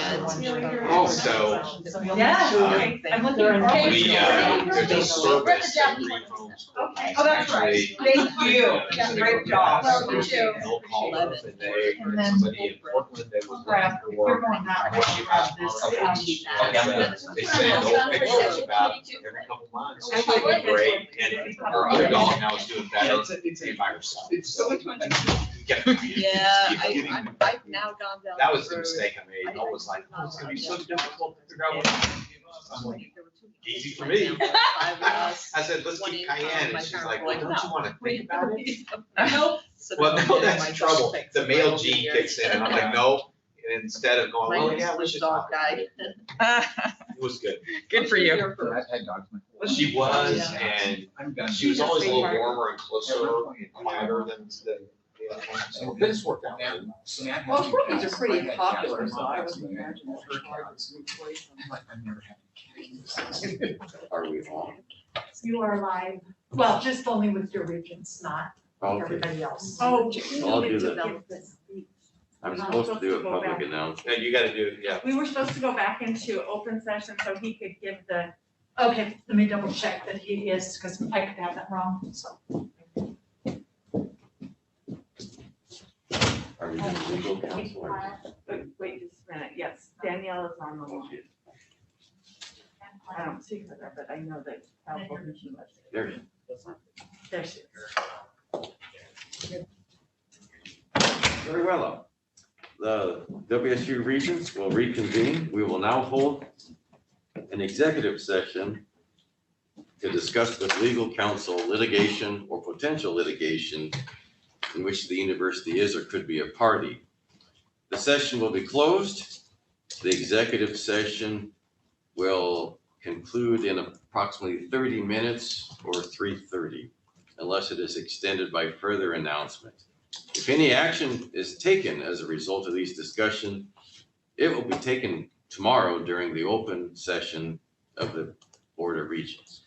Immediately following the executive session, this meeting will adjourn. I still got, somebody sent me a text that we're still live on YouTube, so. That's okay until you're, Okay, just want to make sure. yeah. So at this time, our Board of Regents will be moved into a breakout Zoom session and the YouTube will be silent. And if you can just pause for just a minute, I'll make sure that happens.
I know, no one saw my bad joke. I caught it. He's ignoring me. It's like, don't encourage her. Yes. Wait till she gets the scotch in her. Oh, no. Can you go breath again? We're back live. We're back live. Very well. The executive session of the WSU Board of Regents has concluded. And what was discussed, we will take action in open session tomorrow. So we are now reconvened, but that is the end of our business today, reaching the end of our agenda. And we are adjourned until tomorrow at what time will we start? 9 a.m. 9 a.m. 9 a.m. tomorrow morning, we will convene.